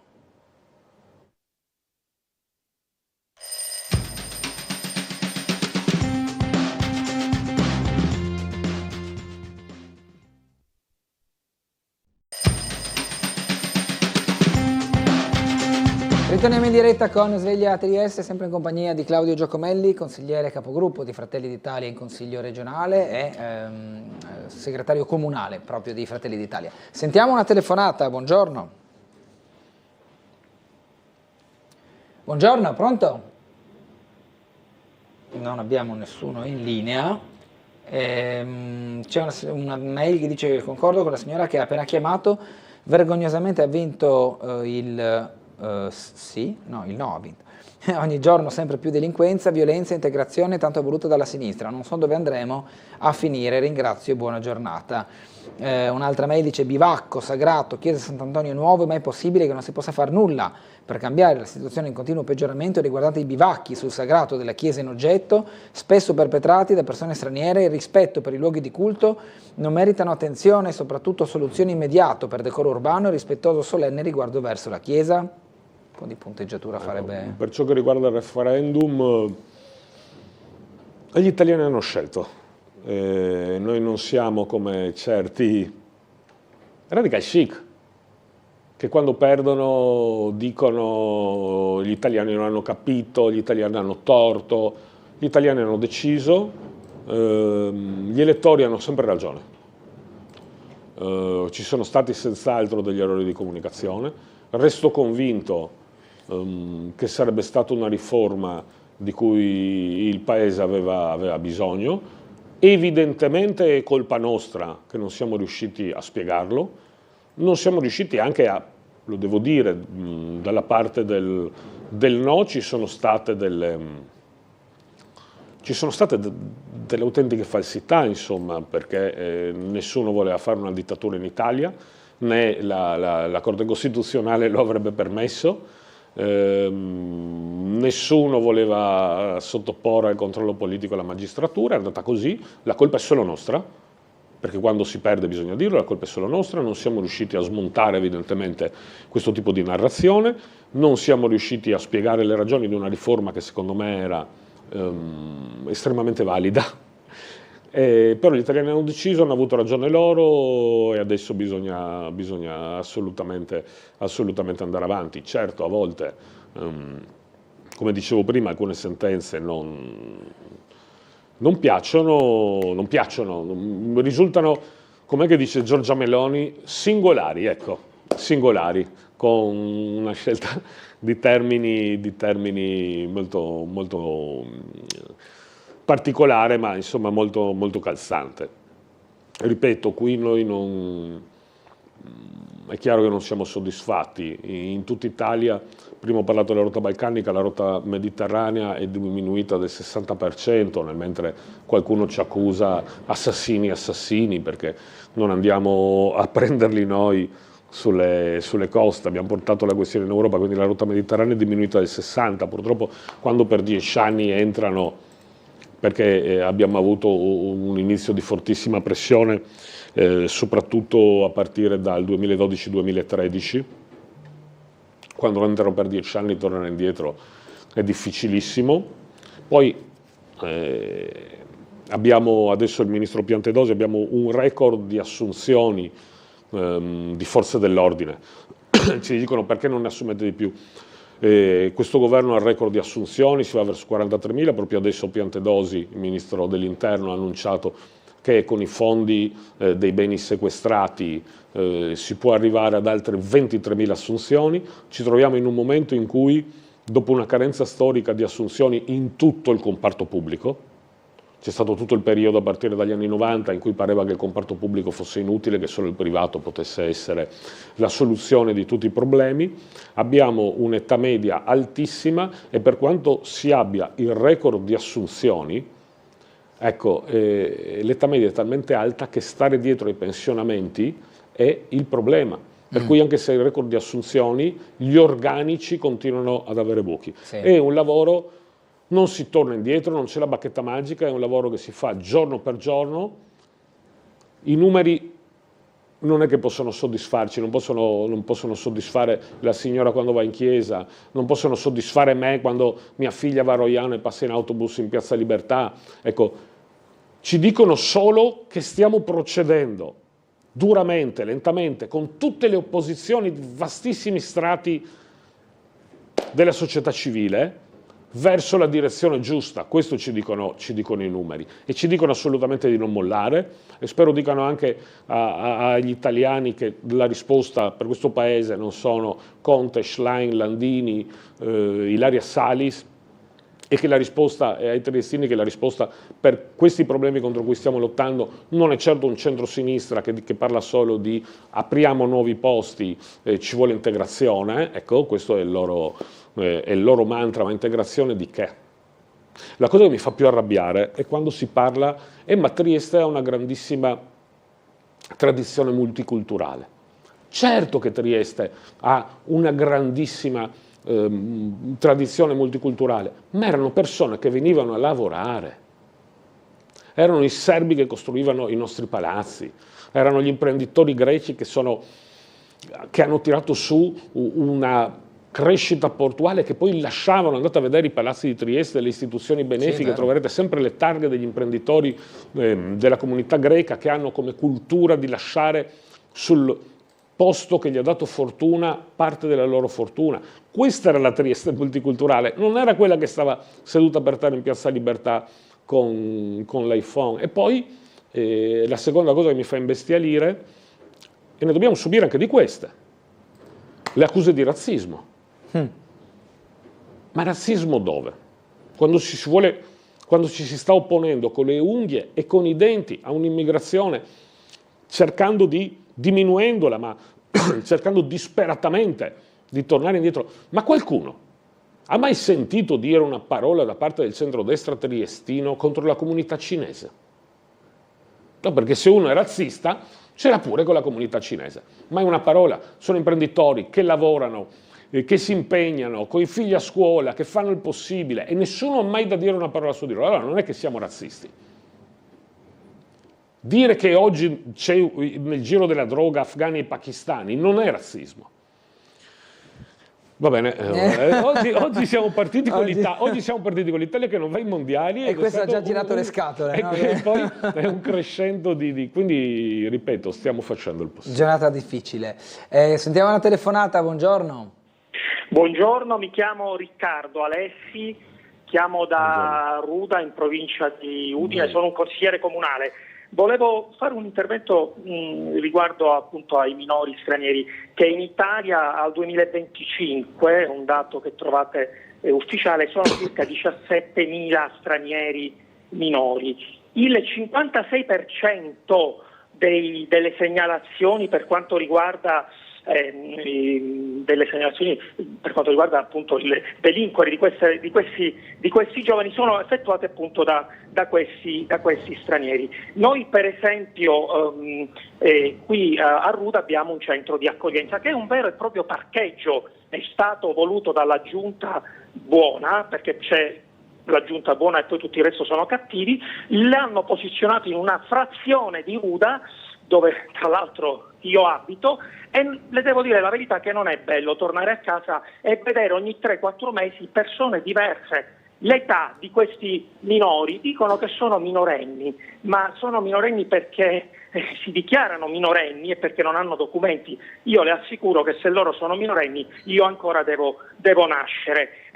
Un'altra considerazione sul referendum. Referendum, la differenza l'hanno fatta i voti degli stranieri e i voti che sono arrivati dall'estero, questi sono i 2 milioni di voti di differenza. La fanno tanto lunga sui giovani, si sono svegliati i giovani, io li ho personalmente intervistati per vedere cosa votavano. Qualcuno mi ha risposto che addirittura il Presidente della Repubblica è Berlusconi, e questi sono i giovani che si sono svegliati. I giovani non sapevano bene il contenuto del referendum, tranne quelli indottrinati dalle università, dalle scuole dove la sinistra penetra.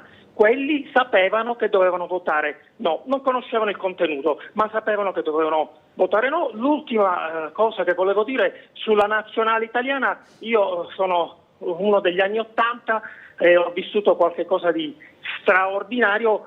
Vedere la nazionale italiana ieri fare quella figuraccia mi ha ancora una volta colpito. Ma perché? Perché la Serie A è composta dal 77% dagli stranieri, le proprietà sono straniere, dobbiamo ripulire questo paese, dobbiamo ritornare come una volta, riprenderci le nostre aziende, il nostro calcio, dobbiamo tornare e dobbiamo fare un passo indietro. Grazie. Grazie a lei. Allora, molti temi tra minori stranieri non accompagnati, dicevo,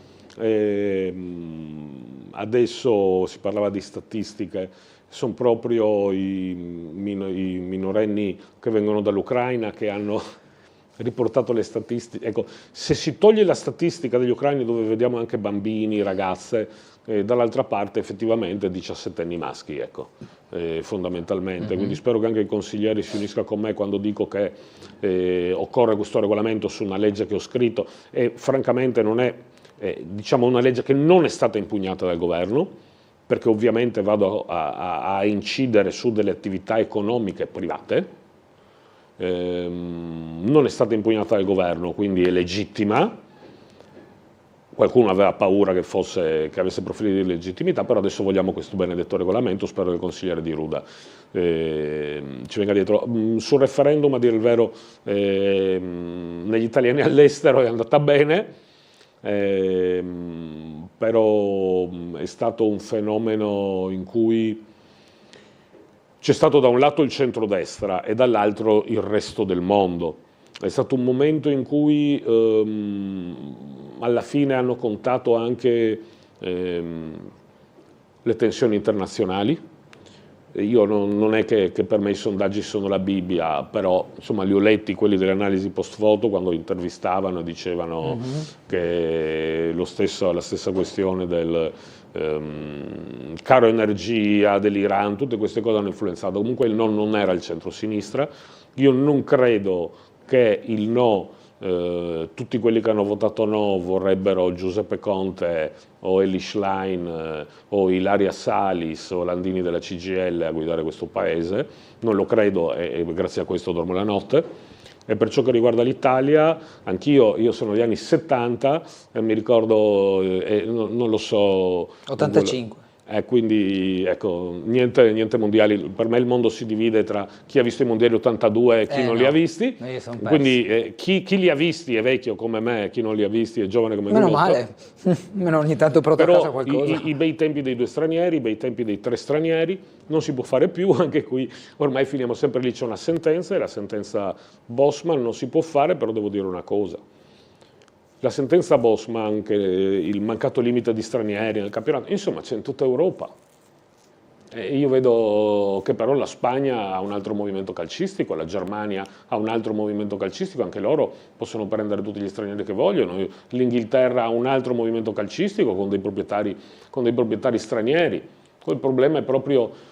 e io non sono un esperto su questo, però mi ricordo una vecchia intervista di Allegri in cui dicevano oggi come oggi li prendono ragazzini di 4-5 anni e non li fanno divertire, non li fanno giocare, non gli fanno fare un dribbling, ci deve essere lo schema bloccato, quasi se tutti gli allenatori fossero Guardiola, lo schema bloccato. Insomma, oggi abbiamo un movimento in crisi in Italia e devo dire che grazie al cielo ci sono tantissimi sport in questo paese. Penso a quello che abbiamo visto adesso alle Olimpiadi invernali, tanti atleti italiani in tante discipline che sono meravigliosi e tra l'altro sono anche orgogliosi di sventolare la bandiera e non so quanto lo siano i calciatori. Andiamo da Gianluca Paladini in compagnia dell'assessore Lodi con il primo collegamento di questa mattina. Buongiorno. Sì, buongiorno a te Bernardo, telespettatori, buongiorno a Claudio Giacomelli. Disastro Italia, parlavamo anche prima, purtroppo l'uscita dal mondiale, anzi che non andiamo al mondiale è veramente un dramma. Poi io calciofilo, insomma, mi dispiace particolarmente. Assessore, buongiorno. Buongiorno a tutti, buongiorno a Bernardo e buongiorno anche al consigliere Claudio Giacomelli. Per far rispondere l'assessore al consigliere del Partito Democratico Rosanna Pucci, che l'ha presa in causa sostanzialmente dicendo che gli interventi nelle scuole sono pianificati in ritardo o comunque non sono puntuali o solamente interventi tampone, ma non si va a lungo termine, e poi ha citato dei casi parlando anche di amianto in alcune scuole. La sua risposta, assessore? Beh, la mia risposta deve arrivare, nel senso che io capisco che la campagna elettorale sta iniziando, che il 27 è alle porte, ma prima di andare a organizzare una conferenza stampa e parlare del lavoro di questo assessorato sarebbe meglio informarsi. Diciamo che non è mai successo nella storia di questo comune che l'amministrazione abbia investito tanto nell'edilizia scolastica e nella messa in sicurezza delle nostre scuole. Attualmente abbiamo in piedi oltre 40 milioni di interventi, un'organizzazione che ovviamente la consigliere continua a negare, ma c'è, perché abbiamo organizzato trasferimenti di ragazzi in altre scuole, adibito scuole a scuole contenitore, Molo Quarto, comprato addirittura contenitori per i nidi, trasformato per le esigenze, ad esempio Sauro Spaccini, l'ex scuola ex Timeus alle esigenze della Sauro Spaccini. Stiamo portando a casa tutti i PNRR, via Tigor che lamenta in ritardo il consigliere, abbiamo terminato ieri la fase PNRR, ora va avanti il cantiere per quanto riguarda contributo comunale e regionale di restauro, Caprin, questa questione, i ragazzi rientreranno a scuola a settembre, fondi PNRR finiti, 2 asili nido terminati a San Giovanni, uno con fondi ministeriali, l'altro anche in tempi PNRR, poi tutta una serie di investimenti ministeriali o comunali anche a lungo termine, quindi parlare di mancata programmazione vuol dire proprio non conoscere il tema. La consigliere Pucci poi va a puntualizzare su singoli interventi che il Comune ovviamente ha già in carico, abbiamo oltre 150 edifici in carico e manutenzione di ogni genere che parte ogni mattina con i nostri sopralluoghi, dei miei uffici, dei tecnici, del Global Service, insomma l'attività è tanta.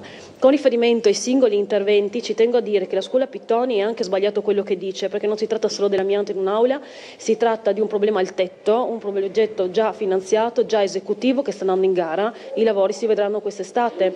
Alla scuola Laghi il muro, anche qui lei non conosce il tema, è stato puntellato, certificato dallo strutturista, non c'è pericolo, si deve intervenire sul muro, ma stiamo valutando come, perché è l'unica strada di accesso per quanto riguarda delle abitazioni private, perché un muro adiacente a una strada pubblica. Per quanto riguarda la scuola Saba ci sono le pellicole sui vetri, quelle pellicole che permettono quindi di non creare un danno nel momento in cui si rompe il vetro. Verificheremo nei giorni di Pasqua effettivamente a scuola chiusa se è necessario ripristinarlo, aggiungere altre pellicole se mancanti, quindi tutte situazioni che stiamo gestendo, situazioni che vengono gestite in base anche all'emergenza. Quindi lei mi fa un invito a programmare, io le faccio un altro invito, cara consigliere Pucci, venga in assessorato, la accolgo a braccia aperte, viene un giorno con me, una mattina, insomma in base alle sue possibilità di essere qui in comune presente, le faccio vedere insieme agli uffici il grande lavoro, facciamo i sopralluoghi insieme, se vuole partecipare anche a qualche conferenza stampa che organizzo per presentare i lavori sono qui, così veramente avrà contezza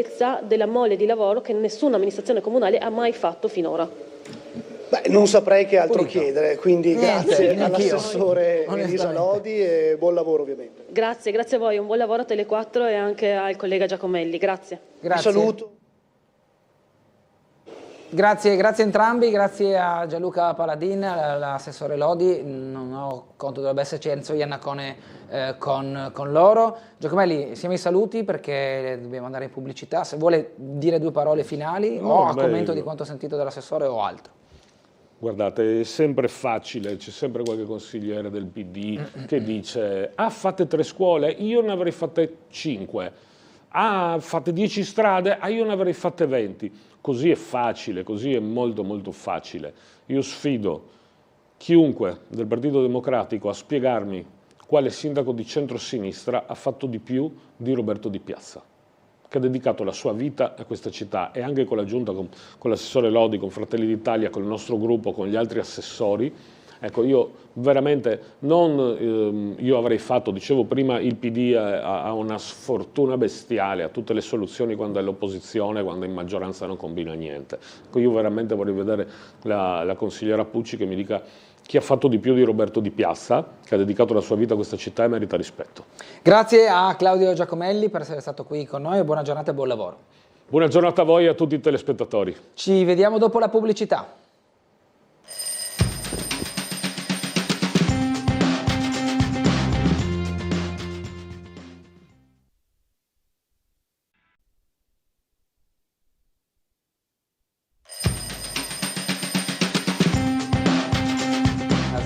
Torniamo in diretta con Sveglia Trieste, 9:07 di mercoledì 1 aprile, in compagnia del dottor Dino Cafagna, esperto di storia e cultura triestina. Buongiorno.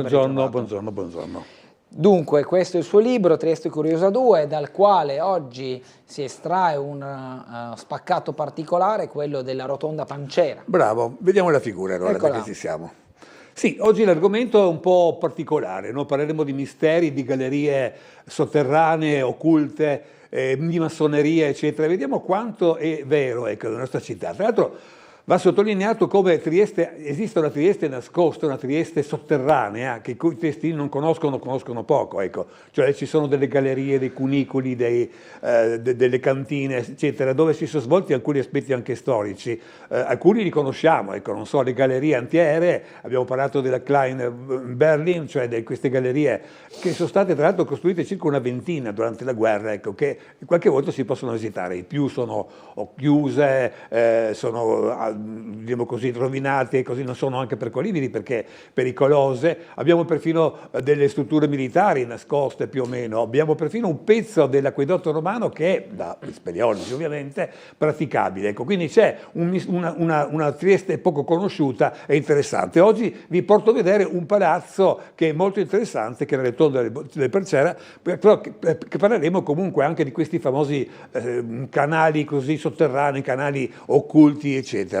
Pancera, dico, la rotonda di Pancera, perché rotonda? Perché Pancera. Pancera e Domenico Pancera era un commerciante ricco che faceva anche un'attività di magistrato, che aveva comprato un pezzo di terreno di questo livello. Ecco. Siamo nel 1802, lui utilizza questo terreno, è un terreno un po' particolare, no? Cioè questo palazzo lo conosciamo almeno dall'esterno, perché quando si scende per via San Michele ci si batte, ecco. È molto rovinato, abbiamo questi bassorilievi, queste statue un po' rovinate, e quindi diamo una scorsa ma non ci preoccupiamo molto. Viceversa vedremo che all'interno ci sono delle cose veramente interessanti e affascinanti e misteriose in qualche modo. Ecco. L'edificio è un edificio costruito su un terreno strano, ecco, perché è sempre in discesa, no? La via Felice Veneziana e San Michele è in discesa, e poi quindi è già un terreno in discesa, ma poi tra la Felice Veneziana e la Madonna del Mare c'è un dislivello, ecco, quindi è anche un terreno decisamente sconnesso. Per cui lui ha avuto la fortuna e ha chiamato uno dei migliori architetti di allora, che era un certo Matteo Persch, che è riuscito a valorizzare questa azione costruendo questa rotonda, ecco, che è una specie di tempio romano, tempio greco-romano in qualche modo, ecco, rotondo, per abbellire questa casa. Vediamo poi la prossima. Perché ovviamente la casa ha questa parte iniziale, una specie di triangolo di cui la punta è stata abbellita da questa situazione. Parliamo è una casa, è un palazzo tra l'altro molto interessante, molto bello, che forse ai cittadini interesserà poco, ma dal punto di vista architettonico è uno degli esempi più classici dell'architettura neoclassica in qualche modo. Che cos'è l'architettura neoclassica? Gli architetti normalmente seguono, se vogliamo così, una sorta di moda, ecco, abbiamo lo stile Liberty, abbiamo lo stile eclettico, abbiamo il barocco, eccetera, ma proprio il barocco, perché è costruito in modo un po' pesante, questi aspetti un po' elaborati della superficie, aveva alla fine stancato, e gli architetti hanno pensato che forse l'architettura più bella finora manifestata era quella romana e quella greca, quella tipo tempio, per dire, ecco. Un esempio può essere la chiesa di Sant'Antonio Nuovo, dove abbiamo le scalinate, abbiamo queste colonne giganti, abbiamo i bassorilievi, abbiamo delle statue anche, ecco. Tutto sommato anche abbastanza simile, stile neoclassico è questo, ecco. Quindi rifarsi in qualche modo come stile neoclassico significa rifarsi all'architettura. Un altro esempio è per esempio la Borsa Vecchia, ecco. Anche là abbiamo le colonne, abbiamo il timpano, abbiamo un orologio che magari c'entra poco, ma insomma è sempre importante, abbiamo le statue, abbiamo i bassorilievi. Ecco, questo voler in qualche modo ricordare l'architettura greca e romana, e soprattutto con questi aspetti. Vediamo la prossima ancora. Uno dei primi, per parlare di architettura diremo così, di questo tipo, è appunto il Palazzo Carciotti. Carciotti 1800, tra l'altro lui viene qua senza una lira, si può dire, è un greco come nome, e viene dalla Grecia, cioè, e quindi qua diventa molto ricco. Pensate che riesce a costruire questo palazzo che di per sé, comprando prima i terreni, poi costruendo questo palazzo, e non solo, ma chiamando il migliore architetto di allora, questo Persch che abbiamo detto prima, e poi il migliore scultore che era Bosa, eccetera. Quindi questo palazzo che si caratterizza appunto per queste colonne, per questa balaustra, ma anche per quella specie di, diremo così, di torre particolare. Ecco, vediamo la prossima. E c'è, se vogliamo, un parallelismo in qualche modo tra questi due stili neoclassici, che sono praticamente molto uguali. Le colonne, i bassorilievi, la balaustra, diremo così, ma soprattutto anche quella torre in qualche modo, che vedremo dopo se riusciamo a capire cosa significava. Questa somiglianza, tra l'altro il Carciotti è indubbiamente il primo innanzitutto che viene portato, il primo diciamo così, edificio neoclassico che dà poi il là a tutti gli altri che vengono in qualche modo così copiati. Ma il motivo per cui c'è questa rassomiglianza è il fatto che l'architetto è sempre quello. Pancera, ricco, benestante, chiama il miglior architetto, che era questo Matteo Persch, che ha fatto appunto questo e anche altre attività, i Carciotti e anche altri palazzi. Quindi parliamo di questo stile neoclassico, parliamo di questo aspetto esterno che è molto affascinante, molto interessante. Vediamo la prossima, per cortesia. Un altro aspetto sono appunto le statue in qualche modo. Qui lui ha messo due statue essenzialmente per questo edificio, che sono Atena da una parte e sono Marte dall'altra, che è il dio della guerra.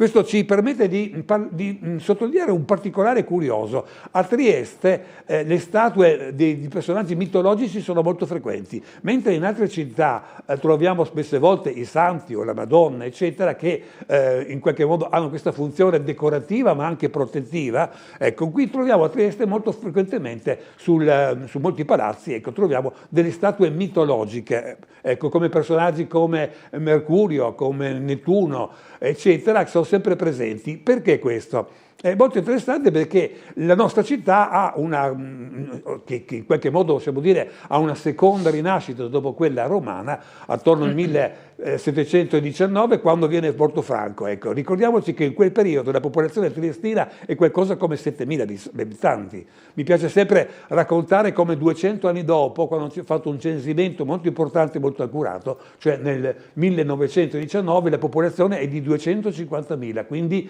in 200 anni noi cresciamo di più di 240.000 persone. Questo vi fa dire alcune cose. Prima di tutto che il triestino vero settecentesco non c'è. Siamo tutti figli in qualche modo di popolazioni che sono in qualche modo importanti. Ecco. Secondo che dopo un primo iniziale diremo così, struttura urbanistica come il Borgo Teresiano, che è stato fatto in modo abbastanza regolare, con le strade perpendicolari, una città diremo così ideale, poi la crescita smodata, quasi diremo così confusa della popolazione ha fatto sì che poi la periferia sia stata un po' caotica, non so, la via Coroneo un po' storta, il viale stesso è storto, eccetera, quindi sono vie sia un po' curve, sia un po' strette, eccetera, perché non si è riuscito più a seguire questo ordine. Comunque, tornando a noi, ecco, si sottolinea il fatto che, essendo una città marittima, abbiamo avuto tante popolazioni, ma non solo tante etnie, ma anche tante religioni, e quindi per non offendere certe religioni, per esempio l'ebraica, per esempio il musulmano, dove i santi cristiani non azzeccano niente, possono anche dar fastidio, ecco che abbiamo in qualche modo preferito usare queste divinità mitologiche, che non sono innanzitutto pericolose. A un ebreo questi personaggi non danno nessun fastidio, nessuno in qualche modo segue questa diremo così religione mitologica, però hanno una storia. Tra l'altro uno dei primi che ha introdotto proprio Carciotti con il suo palazzo, che ha messo queste figure mitologiche, e poi tutti gli altri hanno un po' seguito, che stanno a indicare appunto alcuni aspetti interessanti. Quindi Trieste ha questa abitudine di mettere non solo le statue ma anche bassorilievi eccetera di personaggi mitologici, perché vogliono in qualche modo non offendere diremo con la cristianità le altre popolazioni e sottolineare come noi siamo un popolo polietnico e polireligioso. Vediamo ancora. Dobbiamo andare in pubblicità, brevissima pausa, interruzione, ci vediamo tra poco.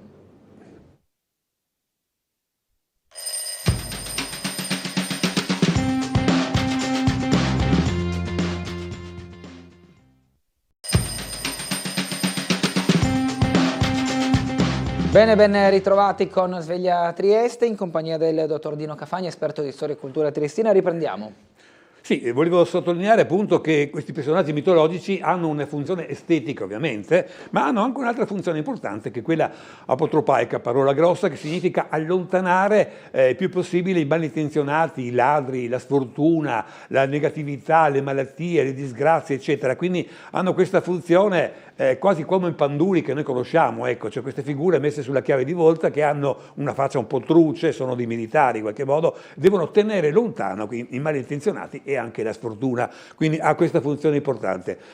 Tutto sommato questa è molto curiosa questa storia, ecco, perché queste figure messe così a noi farebbero un po' ridere, cosa può fare queste cose, però se stiamo attenti un significato ce l'ha, ecco. Per esempio oggi noi abbiamo la videosorveglianza, no? Cioè abbiamo uno strumento che permette di controllare, ecco, se un ladro arriva in un condominio e vede scritto che c'è una videosorveglianza e viceversa vicino c'è un altro condominio, preferirà quell'altro, ecco, quindi ha una funzione deterrente come dovrebbe avere queste figure. E poi ricordiamoci che nell'Ottocento la superstizione, la scaramanzia era molto frequente, molto sensibile. In verità anche oggi noi siamo scaramantici, ecco, quando vediamo un gatto nero in qualche modo sorridiamo, ridiamo in qualche modo, però se è possibile evitiamo quella strada, oppure non passiamo sotto a una scala perché è superstizione, ma è meglio non passarci perché non ci cada qualcosa. Quindi... Lei è superstizioso? No, lei no. No, però è affascinante perché essere superstizioso significa in qualche modo essere un po' debole, cioè l'uomo non esiste l'uomo forte, l'uomo debole, noi abbiamo delle debolezze e qualche volta cerchiamo di riempirle con qualche cosa, Sì, per esempio di con la superstizione, ecco, qualche volta ci piace credere, anche se diciamo forse non è così, ma non costa niente, ecco. Non ha una base scientifica, volendo, però certamente la gente lo segue volentieri, ecco, come in questo caso. Tra l'altro il gatto nero, che sembra così una cosa da ridire, ridicola, è sempre stato un po' uno spaventoso un po' per la popolazione, perché nel Medioevo il gatto nero si pensava fosse l'incarnazione del diavolo e quindi bisognava evitarlo, ecco. Ma comunque tornando a noi, ecco, la superstizione ce l'abbiamo anche noi, ecco. E allora nell'Ottocento queste figure non erano proprio messe là solo per bellezza, avevano questo certo significato di far credere le persone malintenzionate che era meglio evitare quel portone, quella situazione.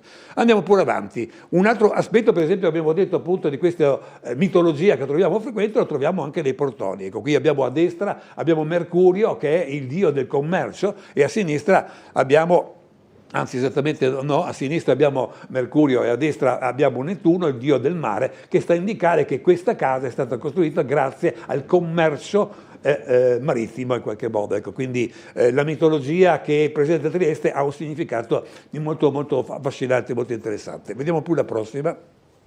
Beh, qui facciamo una breve carrellata sull'aspetto esterno, ecco, vediamo come ci sono questi bassorilievi. Sì, volevo ricordare che il nostro Pancera era molto ricco e quindi non solo si è permesso di comprare questo apprezzamento, ma di farlo costruire dal miglior architetto, abbiamo detto Matteo Pesce, ma anche dal migliore scultore di allora, che era Antonio Bosa, un allievo del Canova, uno dei preferiti, dicono, degli allievi del Canova, che ecco, dall'esterno in lontananza non si vede, ma se ci avviciniamo vediamo la bellezza di questi basso o alti rilievi che vogliamo chiamarli. Vediamo la prossima ancora.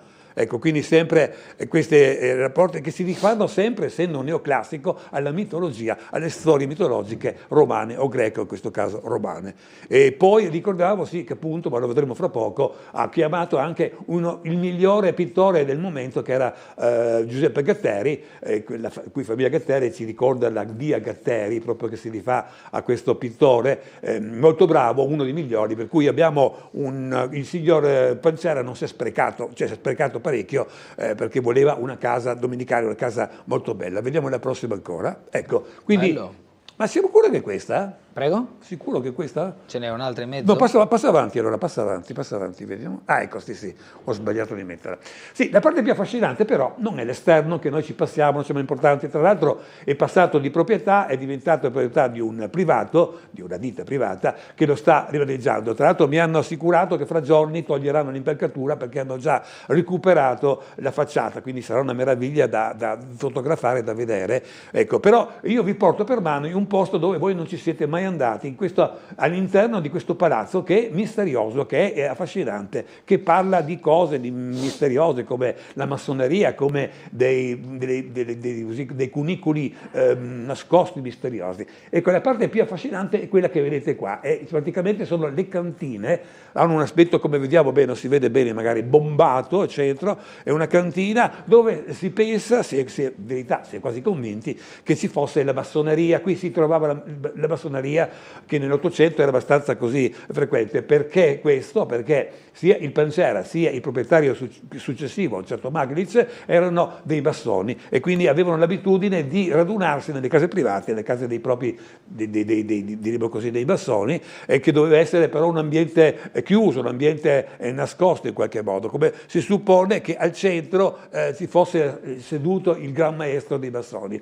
Non è una cosa del tutto inventata, perché anche gli massoni attuali di Trieste sono convinti che sia stata veramente una sede. Quello che mancherà, vedremo fra poco, questi cunicoli famosi da cui loro si allontanavano. Ecco, vediamo la prossima, abbiamo un'altra fotografia che dimostra appunto questi molto interessanti diciamo così, luoghi nascosti, ecco, dove, ripeto, c'era questa massoneria o altro. Vediamo ancora, ci sono ancora delle stanze, come si vede, molto affascinanti, scure, che pensano chissà dove si arriva, ma non si arriva da nessuna parte perché poi finiscono. Vediamo ancora altre cose. Mi pare che siano delle scritte anche, ecco, molto antiche, dove i frequentatori di questi ambienti scriveva, ecco, c'è qualcosa di misterioso, qualcosa di affascinante, di nascosto. Quello che manca però sono i cunicoli, perché da questa rotonda di Pelcera tutti dicono che passavano delle gallerie che permettevano, ai massoni in particolare, che non dovevano farsi vedere, ma agli altri, dei collegamenti con altre strutture come il Castello di San Giusto, come i sotterranei dei Gesuiti e così via. Vediamo un po' la prossima. Ecco, questa sì, l'abbiamo messo 2 volte. Se andiamo al piano superiore troviamo questa bellissima sala, ecco, come la vedete è affrescata appunto dal famoso Giuseppe Gatteri, è affrescata, viene chiamata un po' la sala pompeiana perché ci ricorda le pitture di Pompei, ecco, è stata proprio molto mal curata. Il Gatteri ha pitturato un po' tutto, qui vediamo la parte più interessante, ecco. Io che l'ho visitato, ecco, devo dire che sono rimasto male perché alcune stanze sono state imbiancate. Cosa vuol dire? Che ovviamente la rotonda del Pelcera, questo palazzo, diremo così, è stato comprato da tanti privati. Ecco. Alcuni di questi li hanno dati in affitto e chi ha dato in affitto non voleva questi dipinti in qualche modo vecchi, malridotti o peggio ancora rimetterli a posto, che sarebbe costato un occhio della testa, e ha preferito darci una bella pitturata di bianco, nascondendo queste che sono in verità dei pezzi storici di una storia in qualche modo, ecco. E per cui grattando un po' quella sorta di malta, ecco, sotto si vedono ancora i disegni del nostro Gatteri, che io spero che il nuovo proprietario riesca, se vogliamo così, a recuperare. Questa è una stanza che è ancora ben tenuta, la gran parte delle pitture sono rovinate perché sono state abbandonate per molti decenni, perché ci sono state le intemperie, perché vedremo anche delle infiltrazioni d'acqua. Vediamo la prossima. Alcuni esempi del Gatteri sono questi, ecco, che raccontano la storia di psiche e dell'amore e psiche in qualche modo, ecco, quindi qua abbiamo delle belle rappresentazioni di quello che troviamo all'interno, che la gran parte, ripeto, dei testini non hanno la possibilità di vedere questi dipinti del Gatteri. Ancora avanti un altro bel quadro salvato, se mi permetti mi ingrandisci a destra in basso, si può vedere in qualche modo che non sono dei quadri, dei disegni banali, ecco, perché vediamo in qualche modo che il Gatteri anche sottolinea la trasparenza dei vestiti, quindi dà un tocco molto elaborato, ecco, di questi disegni, di queste pitture, ecco. Vediamo pure la prossima. E quindi abbiamo questo aspetto appunto, diremo così, pompeiano, che è presente. All'interno viceversa dove trovate la distruzione, perché quasi per 50 anni è rimasto abbandonato, è rimasto in mano alle intemperie, quindi questo è il ballatoio interno, che l'ho messo perché è curioso, ma soprattutto perché sottolinea le condizioni gravi che dovranno essere recuperate. Vediamo la prossima ancora. Per un lungo periodo è stato abbandonato, per un certo periodo è stato anche la dimora di qualche senza tetto che per riscaldarsi d'inverno ha usato appunto della legna e ha dato fuoco purtroppo anche a una parte della rotonda delle Pelcera e soprattutto del tetto ligneo, che è stato distrutto, per cui ci sono state delle infiltrazioni d'acqua terribili, terrificanti, che hanno rovinato molto non solo della struttura ma anche dei disegni. E qui vediamo semplicemente che i padroni dell'ora hanno dovuto rifare il tetto, questo insomma sul soffitto, che verrà trasformato in chissà che bel locale dai nuovi proprietari, e vediamo il soffitto semplicemente che è stato recuperato. Vediamo la prossima ancora. Una parola un po' su questa, abbiamo visto che il Carciotti, anche lui, magari molto più bello, questa sorta di torretta bombata, ecco, cosa serviva? Innanzitutto serviva per ammagliare un po' l'ospite, perché si aveva una veduta panoramica enorme. Oggi, in verità, come tutti gli edifici edifici dell'Ottocento sono stati circondati da palazzi per cui non si vede niente, ma una volta questa zona era quasi del tutto desertica e quindi si poteva vedere il mare, si poteva vedere diremo così un po' un panorama stupendo, ecco. Ma l'altra funzione era quella anche pratica, ricordiamoci che era un commerciante, quindi lui mandava su quando doveva arrivare una barca in quel determinato giorno con le sue merci, mandava su un cameriere, un servetto in qualche modo a scrutare col canocchiale l'orizzonte per vedere l'arrivo della barca, che veniva riconosciuta dalla forma ma anche dalla bandiera, per cui lui correva ad avvisare il proprietario che stava arrivando la merce, questo correva direttamente alla borsa e si dava già da fare per vendere prima ancora che arrivi la merce al miglior offerente, ecco. Quindi queste torretti, esiste anche una via delle torri tra l'altro in centro che sta a indicare appunto queste torrette che stanno ovviamente scomparendo, ma che avevano questa funzione. Oggi semplicemente abbiamo dei metodi molto più efficaci per controllare le barche in arrivo, ecco. Ultima pausa pubblicitaria, quella delle 9:30, poi torneremo in vostra compagnia per la seguente mezz'ora, tra poco.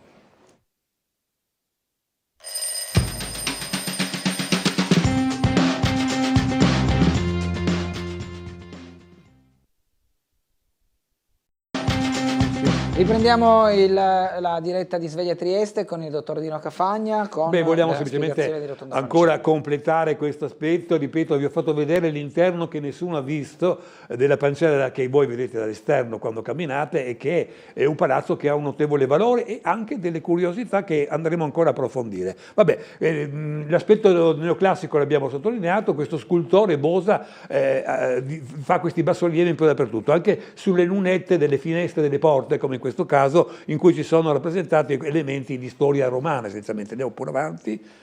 Vabbè, questi sono sempre aspetti sempre che richiamano il neoclassico, il romano, il greco, eccetera. Vediamo la prossima, è quello che è curioso, che ci sono dei segni tipici della massoneria, come in questo caso che vediamo in qualche modo il compasso che fa parte un po' dei segni della massoneria, per sottolineare come con notevole probabilità questa fosse la loggia cosiddetta di Pancera, una loggia massonica che si trovava. Vediamo la prossima ancora. Vabbè, questa è una curiosità, se vi ricordate quella famosa stanza pompeiana che ha un tetto bombato, ecco, questo l'ho fotografato io, è una curiosità che molti non conosceranno, ecco, questo è come è stato fatto, diciamo, dell'Ottocento, diciamo così, il contenitore di questo tetto bombato, ecco, e la cupola che in qualche modo sotto ha quella, la stanza pompeiana. Andiamo ancora avanti, se mi ricordo, vabbè, e ingigantiamo un po'.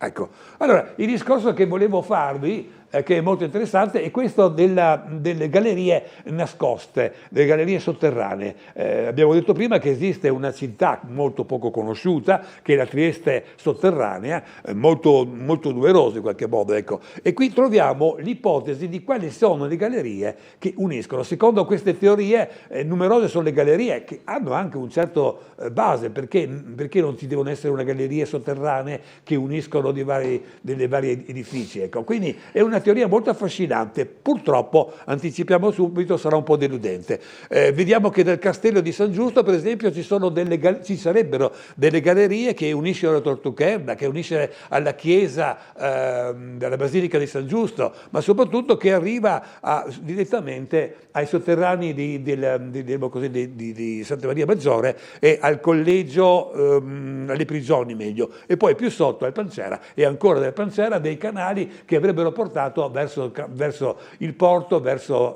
Cavana, e da lì uno potrebbe un po' scappare. Per dire, un militare che volesse scappare dal castello avrebbe queste vie nascoste e sarebbe potuto scappare, uscire, arrivare al porto e darsi la gambe, ecco. Questa è una teoria molto affascinante, perché unisce in qualche modo degli edifici importanti e che, se fosse vera, sarebbe veramente, veramente molto interessante. Vediamo la prossima.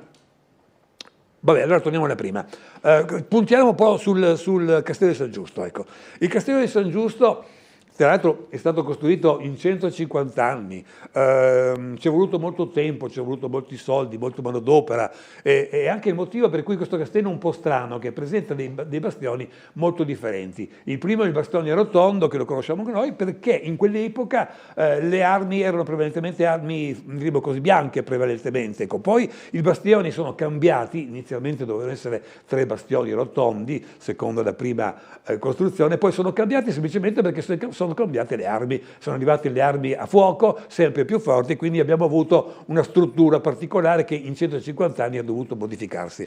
Quello che volevo dire è che quasi dappertutto, cioè quando c'è un nemico che vuole assalire un castello, non lo prende di petto, nel senso che lo aggredisce, perché chi sta sopra facilmente, gettando dei sassi, delle pietre, delle lance, delle frecce, dell'olio bollente, può tranquillamente controllare, anche se in numero migliore, gli assalitori. Quindi la gente non avviene mai, per anche le grandi perdite, un assedio diretto, ma si cerca di assediare e circondare prevalentemente il castello in modo da tagliare le vie di fuga, tagliare l'arrivo di qualche nemico, di qualche amico, e soprattutto anche le derrate alimentari, quindi prenderlo per fame e per sete. Però anche questa possibilità, questa di assalire, di circondare un castello, non è una cosa facile, ecco, perché la cosa può durare molto a lungo. Ricorderei come nel 1369 c'è stata una guerra tra Venezia e Trieste.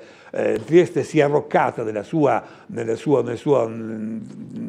mura e torri in qualche modo, è resistito qualcosa come 11 mesi. Ora dovete capire che il costo dei militari che è molto alto, ecco, quelli che circondano, quindi devono pagare diciamo così, le buste paga, la paga ai militari, devono dare delle rate alimentari, devono dare le armi, devono stare molto tempo, quindi ha dei costi molto grossi. Per abbreviare questo si facevano delle gallerie sotterranee, cioè il nemico scavava fin sotto alle mura del castello, si chiamavano mina, ecco, queste mura, per dire, perché arrivando sotto, puntellando, tarando questa galleria di terra, ecco, con delle travi di legno, arrivando sotto le mura si davano fuoco a queste travi e si scappava.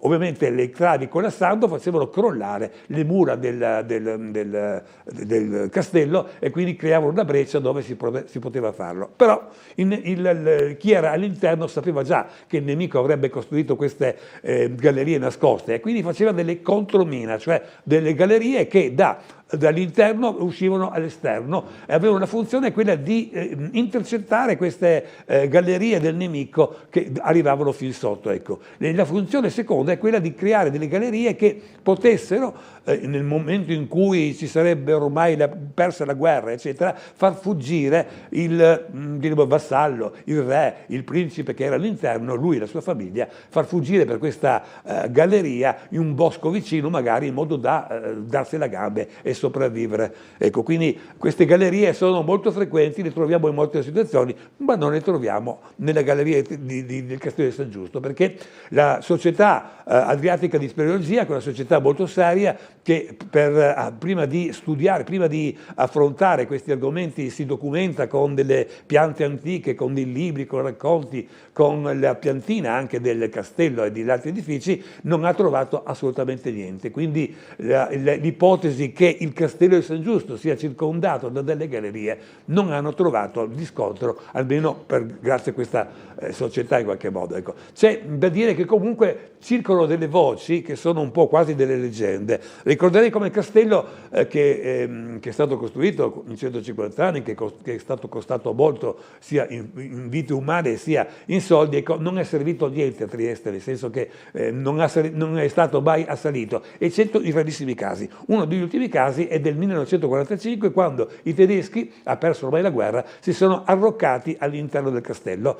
Questo perché i primi a arrivare a Trieste erano i titini, i partigiani titini, che ce l'avevano con i tedeschi, perché i tedeschi con i fascisti avevano combinato delle cotte in Istria e nella Dalmazia, avevano cioè torturato, tante volte ucciso, eccetera, quindi non vedevano l'ora in qualche modo di vendicarsi. Ma i tedeschi dicono no, noi ci arrocchiamo qui e finché finché non arrivano i neozelandesi, che erano tra l'altro già a Monfalcone, hanno tenuto duro e si sono arresi. Si racconta come in quel periodo qualcuno abbia visto spuntare da terra, da qualche cunicolo, alcuni soldati tedeschi che riuscivano in qualche modo con questi cunicoli a sfuggire, ma non è stato mai documentato, nel senso di mai non sono trovati nessuno di questi cunicoli dalla società, quindi restano ancora come dei racconti fantasiosi, come se vogliamo delle leggende. Ecco. Un altro argomento interessante, prima di andare avanti, vediamo se troviamo. Questo alcuni studiosi si sono messi a sottolineare la possibilità che il castello, che è quella cosa nera che vediamo al centro, abbia queste gallerie che abbiamo detto prima. Vediamo poi la prossima ancora.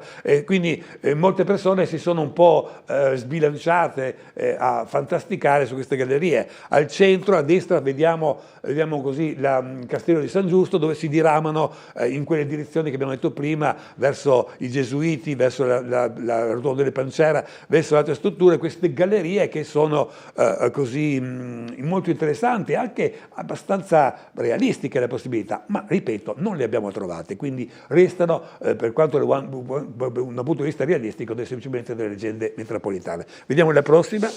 Vabbè, questo più o meno sempre il stesso discorso, sono rappresentate soprattutto al centro i sotterranei della Santa Maria Maggiore e a destra troviamo il collegio che poi è diventato le carceri. Vediamo la prossima ancora.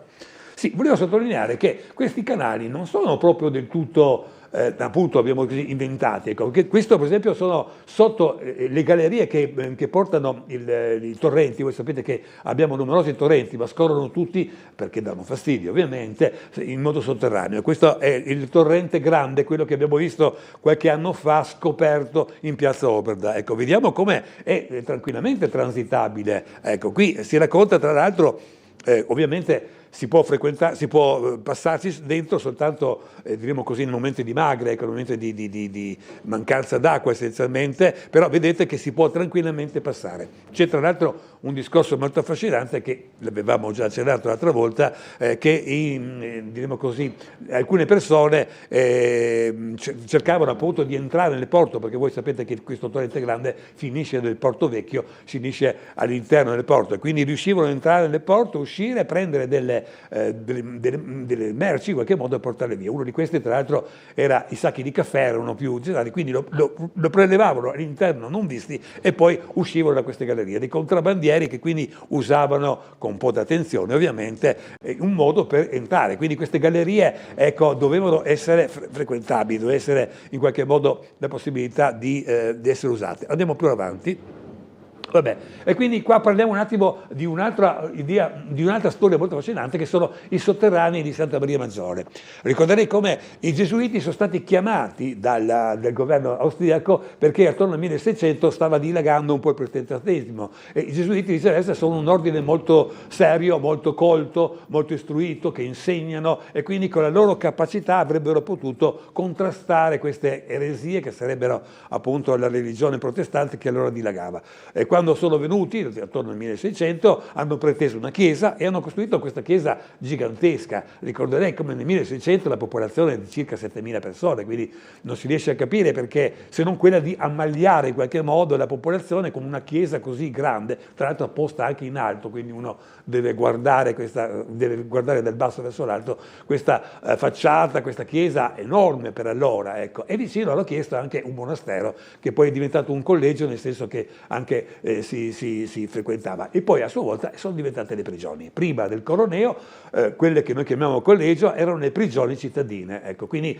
perché dico questo? Perché la zona, i sotterranei delle prigioni, più anche diciamo così, le prigioni civiche, ecco, era una zona off limits, cioè da tenere lontano. Ecco. E questo ha fatto sì che siano sorte tante leggende attorno a questi sotterranei di Santa Maria Maggiore, ecco. E cioè la gente, non potendo entrare, sentiva delle voci e poi le moltiplicava, tipo se uno magari aveva trovato un ossicino piccolo, all'interno raccontava di aver trovato delle ossa che venivano scambiate per uno scheletro intero, per più scheletri, per una massa di scheletri all'interno di queste sotterranei, dove tra l'altro si parlava con insistenza di inquisizione, di torture, di morti, di bare, eccetera. Ecco. Vediamo allora, grazie a Dio, grazie appunto la società adriatica speleologica che è entrata dentro, ha pulito, ha tolto via tutte, dovete immaginare che alcuni di questi cunicoli, di queste gallerie erano occupati da materiale inerte, quindi hanno pulito con molta, una società tra l'altro che offre gratuitamente alla città questi suoi lavori. E quindi ci hanno messo a disposizione di visitare questi sotterranei, che sono, ripeto, avvolti da questo mistero dell'Inquisizione. Vediamo un attimo perché. Innanzitutto abbiamo detto che il popolo, non potendo frequentare, ascoltando, aveva in qualche modo fornito questa figura, questi aspetti mitologici, questi aspetti fantasiosi sulla possibilità dell'Inquisizione, delle torture, eccetera. Ma il fatto sta anche che alcuni scrittori, mi riferisco a Antonio Tribel, che è uno scrittore che nel 1884 scrisse un libro su alcuni aspetti della storia, e dove, visitando questi sotterranei, aveva ipotizzato appunto la possibilità dell'Inquisizione, dando dei nomi che erano molto suggestivi, come questo della Camera Rossa, dove si svolgevano l'Inquisizione, dove l'imputato in qualche modo aveva torturato, e poi abbiamo il Pozzo delle Anime, e poi abbiamo, che fa sempre pensare qualcosa di misterioso dell'Inquisizione, e poi vedremo tardi, anzi parliamo pure di questo, torniamo indietro. Ecco, questa è la stanza rossa, tra l'altro. Come avevo detto prima, il Tribel un po' se le inventa queste storie, che però fanno molto presa, perché quando si parla di mistero la gente guarda. Ma anche il Piccolo in quel periodo aveva fatto un paio di interventi sottolineando, con dei disegni tra l'altro, sottolineando questa situazione e riprendendo gli stessi nomi del Tribel, quindi in qualche modo avvallando, senza niente di concreto, avvallando l'idea di che qui ci fosse stata l'Inquisizione e quindi le torture e tutto il resto. Ecco, questa è la Camera Rossa, che tra l'altro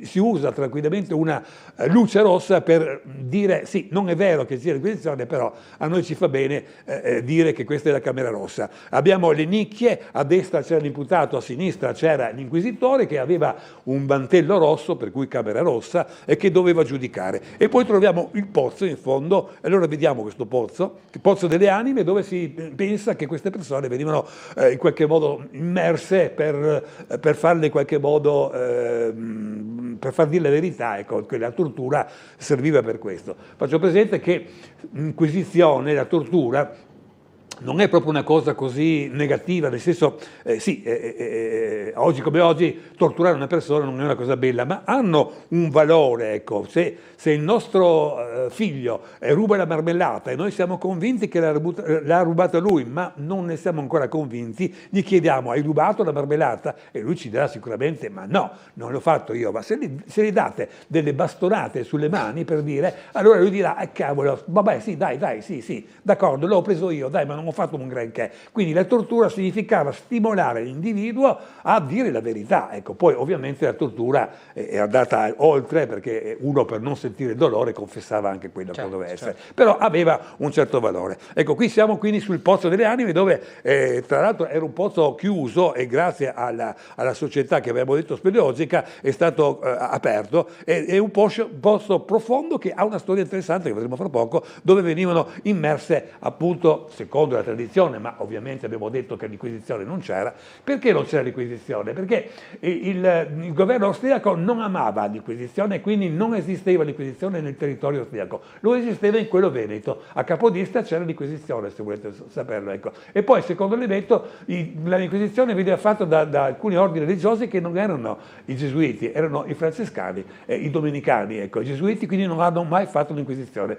Quindi questo si conferma, un dato molto importante, anche se sentirete parlare dell'Inquisizione a Trieste, dei gesuiti, conferma che in verità questo non è vero. Andiamo avanti, sì, il pozzo, dicevo, è molto interessante perché il fondo ha una struttura che ricorda una struttura romana, quindi è un pozzo romano perfino, quindi molto interessante. Poi abbiamo una seconda fase, vedete che ha una struttura diversa, anche una struttura di materiali, è dovuta al Medioevo e da ultimo dell'Ottocento, quindi è un pozzo, diciamo così, sicuramente anche interessante elevata. E tra l'altro, essendo un pozzo dove l'acqua è filtrata, è un pozzo che ha un'acqua molto molto buona che si potrebbe anche bere. Anzi, nell'Ottocento c'era un tubo che usciva e che diventava una specie di fontana per la popolazione, sapendo quanto è l'importanza, prima dell'acquedotto, perché arrivi l'acquedotto, l'importanza di queste fontane per la popolazione. Andiamo ancora avanti. E poi abbiamo, questa è una curiosità, ecco, c'è una galleria che viene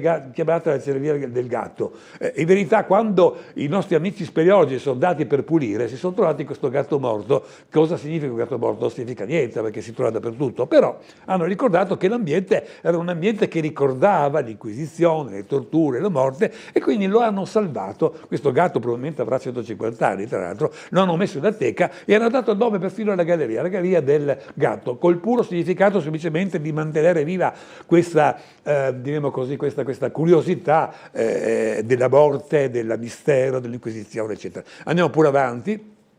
Ecco, un'altra struttura che troviamo sempre dentro è la Torre del Silenzio, una torre anche questa molto interessante, perché la chiesa di Santa Maria Maggiore è stata costruita nel 1638. Questa è una torre del 1500, è una torre militare perché ha delle feritoie, eccetera, una torre molto grossa che, sicuramente è stata inglobata quando nel 600 è stata costruita la chiesa, è stata inglobata. Una chiesa è una torre molto spessa, grossa, tipicamente appunto medievale, che arriva fin sopra. Vediamo se è vero che mostriamo. Sì, va avanti.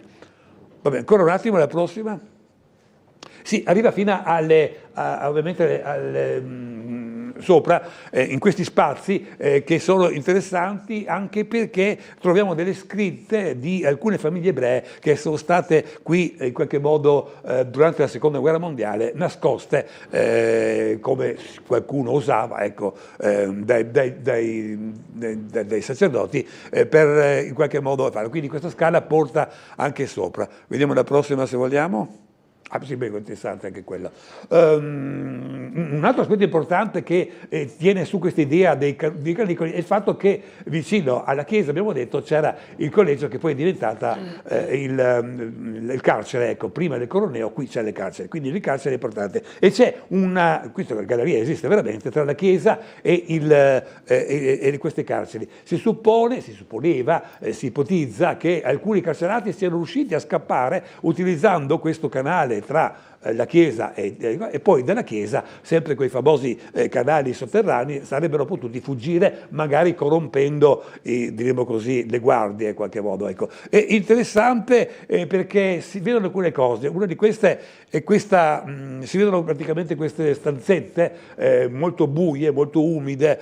L'unico modo per avere un po' di aria era quel buco che vediamo sopra, l'unico modo per avere un po' di luce, ma sono delle cantine, e quindi al massimo non la luce della torcia quando erano sempre quel buco. Ecco. È interessante perché qui venivano relegati i carcerati più pericolosi, che venivano rinchiusi in queste stanzette piccoline. Vediamo la prossima, sì? Ecco, è stato messo tra l'altro anche una figura del carcerato. Erano stanze buie, umide, malidotte, e in qualche modo non aveva soltanto uno scranio, quindi uno poteva distendersi, gli altri 2 o 3 dovevano stare per terra, dovevano vivere tutti assieme, quindi vi lascio a voi in qualche modo comprendere le condizioni terrificanti. Era una punizione veramente importante. Ecco. Torniamo un attimo a sinistra, c'è un episodio molto interessante, perché in questa cella che vediamo con tutti questi clavistelli, questi modi per chiudere, eccetera, è stato imprigionato il nostro Oberdan, ecco, Guglielmo Oberdan, in questa cella, quindi ha una storia un po' particolare. Ricorderei come Oberdan è stato un personaggio che abbiamo accennato l'altra volta, ha fatto essenzialmente 2 cose, essenzialmente quella di non voler fare il militare, ecco, quindi un disertore, e quella di voler attentare alla vita di Francesco Giuseppe. Come disertore lui, scappando, tra l'altro non voleva che fare il militare con gli austriaci, che a loro volta cioè non voleva in qualche modo dare la sua partecipazione all'attività militare degli Asburgo, dell'Austria in qualche modo, e quindi lui è fuggito in Italia. Così facendo, come tutte le leggi marziali in qualche modo, lui fu condannato all'impiccagione come appunto abbiamo detto disertore, e quindi lui aveva già una condanna. Quando lo hanno preso, che vedremo fra poco, è stato subito in qualche modo, avendo già una condanna, non c'è stato neanche un processo in qualche modo, e da lì a poco, dopo un mese, è stato impiccato. E l'altro, l'idea che lui aveva era quella di dimostrare in qualche modo, uccidendo l'imperatore, e quindi è tornato in Austria, è tornata a Ronchi, che lo si chiamava tra l'altro ancora Ronchi dei Legionari, a Ronchi, dove è stato preso subito perché la polizia austriaca era una polizia molto raffinata, molto attenta, molto curiosa, che lo ha preso subito, per cui non ha potuto fare niente. Lui si era portato 2 bombe a mano nelle tasche per ammazzare il Francesco Giuseppe. Questo perché? Perché nel 1982, alla fine del 1982, è stata a Trieste presentata una importante, diremo così, esposizione agricola e industriale, una delle più grandi, anzi sicuramente la più grande della storia triestina, ma una delle più grandi anche dell'impero austriaco, ma anche importante anche in Europa, per cui ha richiamato numerosi stand, numerose persone, e doveva essere inaugurata dall'imperatore. Quindi Lobodan sapeva l'ora, il giorno dove poter fare questa uccisione, in qualche modo, questo attentato. Comunque lui fu impiccato per questo. Però quando l'hanno preso non sapevano con esattezza chi fosse Oberdan, e lo hanno messo in queste carceri civili, quindi lui è rimasto 3 settimane qui dentro. Poi si sono accorti che in verità lui aveva già una condanna e lo hanno trasferito nel carcere militare, che allora era in qualche modo la caserma grande, che oggi si chiama Piazza Oberdan, ecco. E quindi questa curiosità che queste carceri hanno per solo 3 settimane imprigionato Oberdan. Vediamo la prossima ancora, se ce la stiamo, vabbè, quindi parleremo, siamo un po' alla fine, quindi di questo caso bene parleremo anche altro. Ok, avevamo saltato solo questa, ma insomma... E questo è caro, bravo, anche questo, sì. Ma sempre nei sotterranei c'è una curiosità, ecco. Il Petazzi è stato un governatore di Trieste attorno al 600, e qui noi abbiamo sopra, ecco perché questo siamo sotto essenzialmente, abbiamo la tomba dei Petazzi, che si entra da questi, come vediamo in questo cunicolo. Sopra abbiamo l'altare con la piastra. C'è una curiosità, che c'è una incisione che parla appunto del Petazzi come un personaggio, lui e la moglie, che quindi uno pensa che sia seppellito là. In verità, sempre la società di speleologia, andando a curiosare, ha trovato che non c'era assolutamente più niente. Ecco, quindi c'è questa curiosità, che sopra abbiamo un altare dedicato a Petazzi e alla sua moglie. Petazzi è stato tra l'altro un grosso, importante governatore, ma non si è trovato niente. Questo anche perché lui era proprietario anche di altri terreni, di altre istituzioni in altre città, quindi sicuramente è stato stabilito, mi pare, tra l'altro a Gorizia, ecco. Però è rimasta questa volontà di seppellirlo qua, e questa curiosità sempre di sotterranei. Bene, grazie al dottor Cafagna. Grazie a voi, grazie a voi. Ci vediamo fra 2 settimane, grazie ancora, una buona giornata a tutti, arrivederci. So cosa facciamo?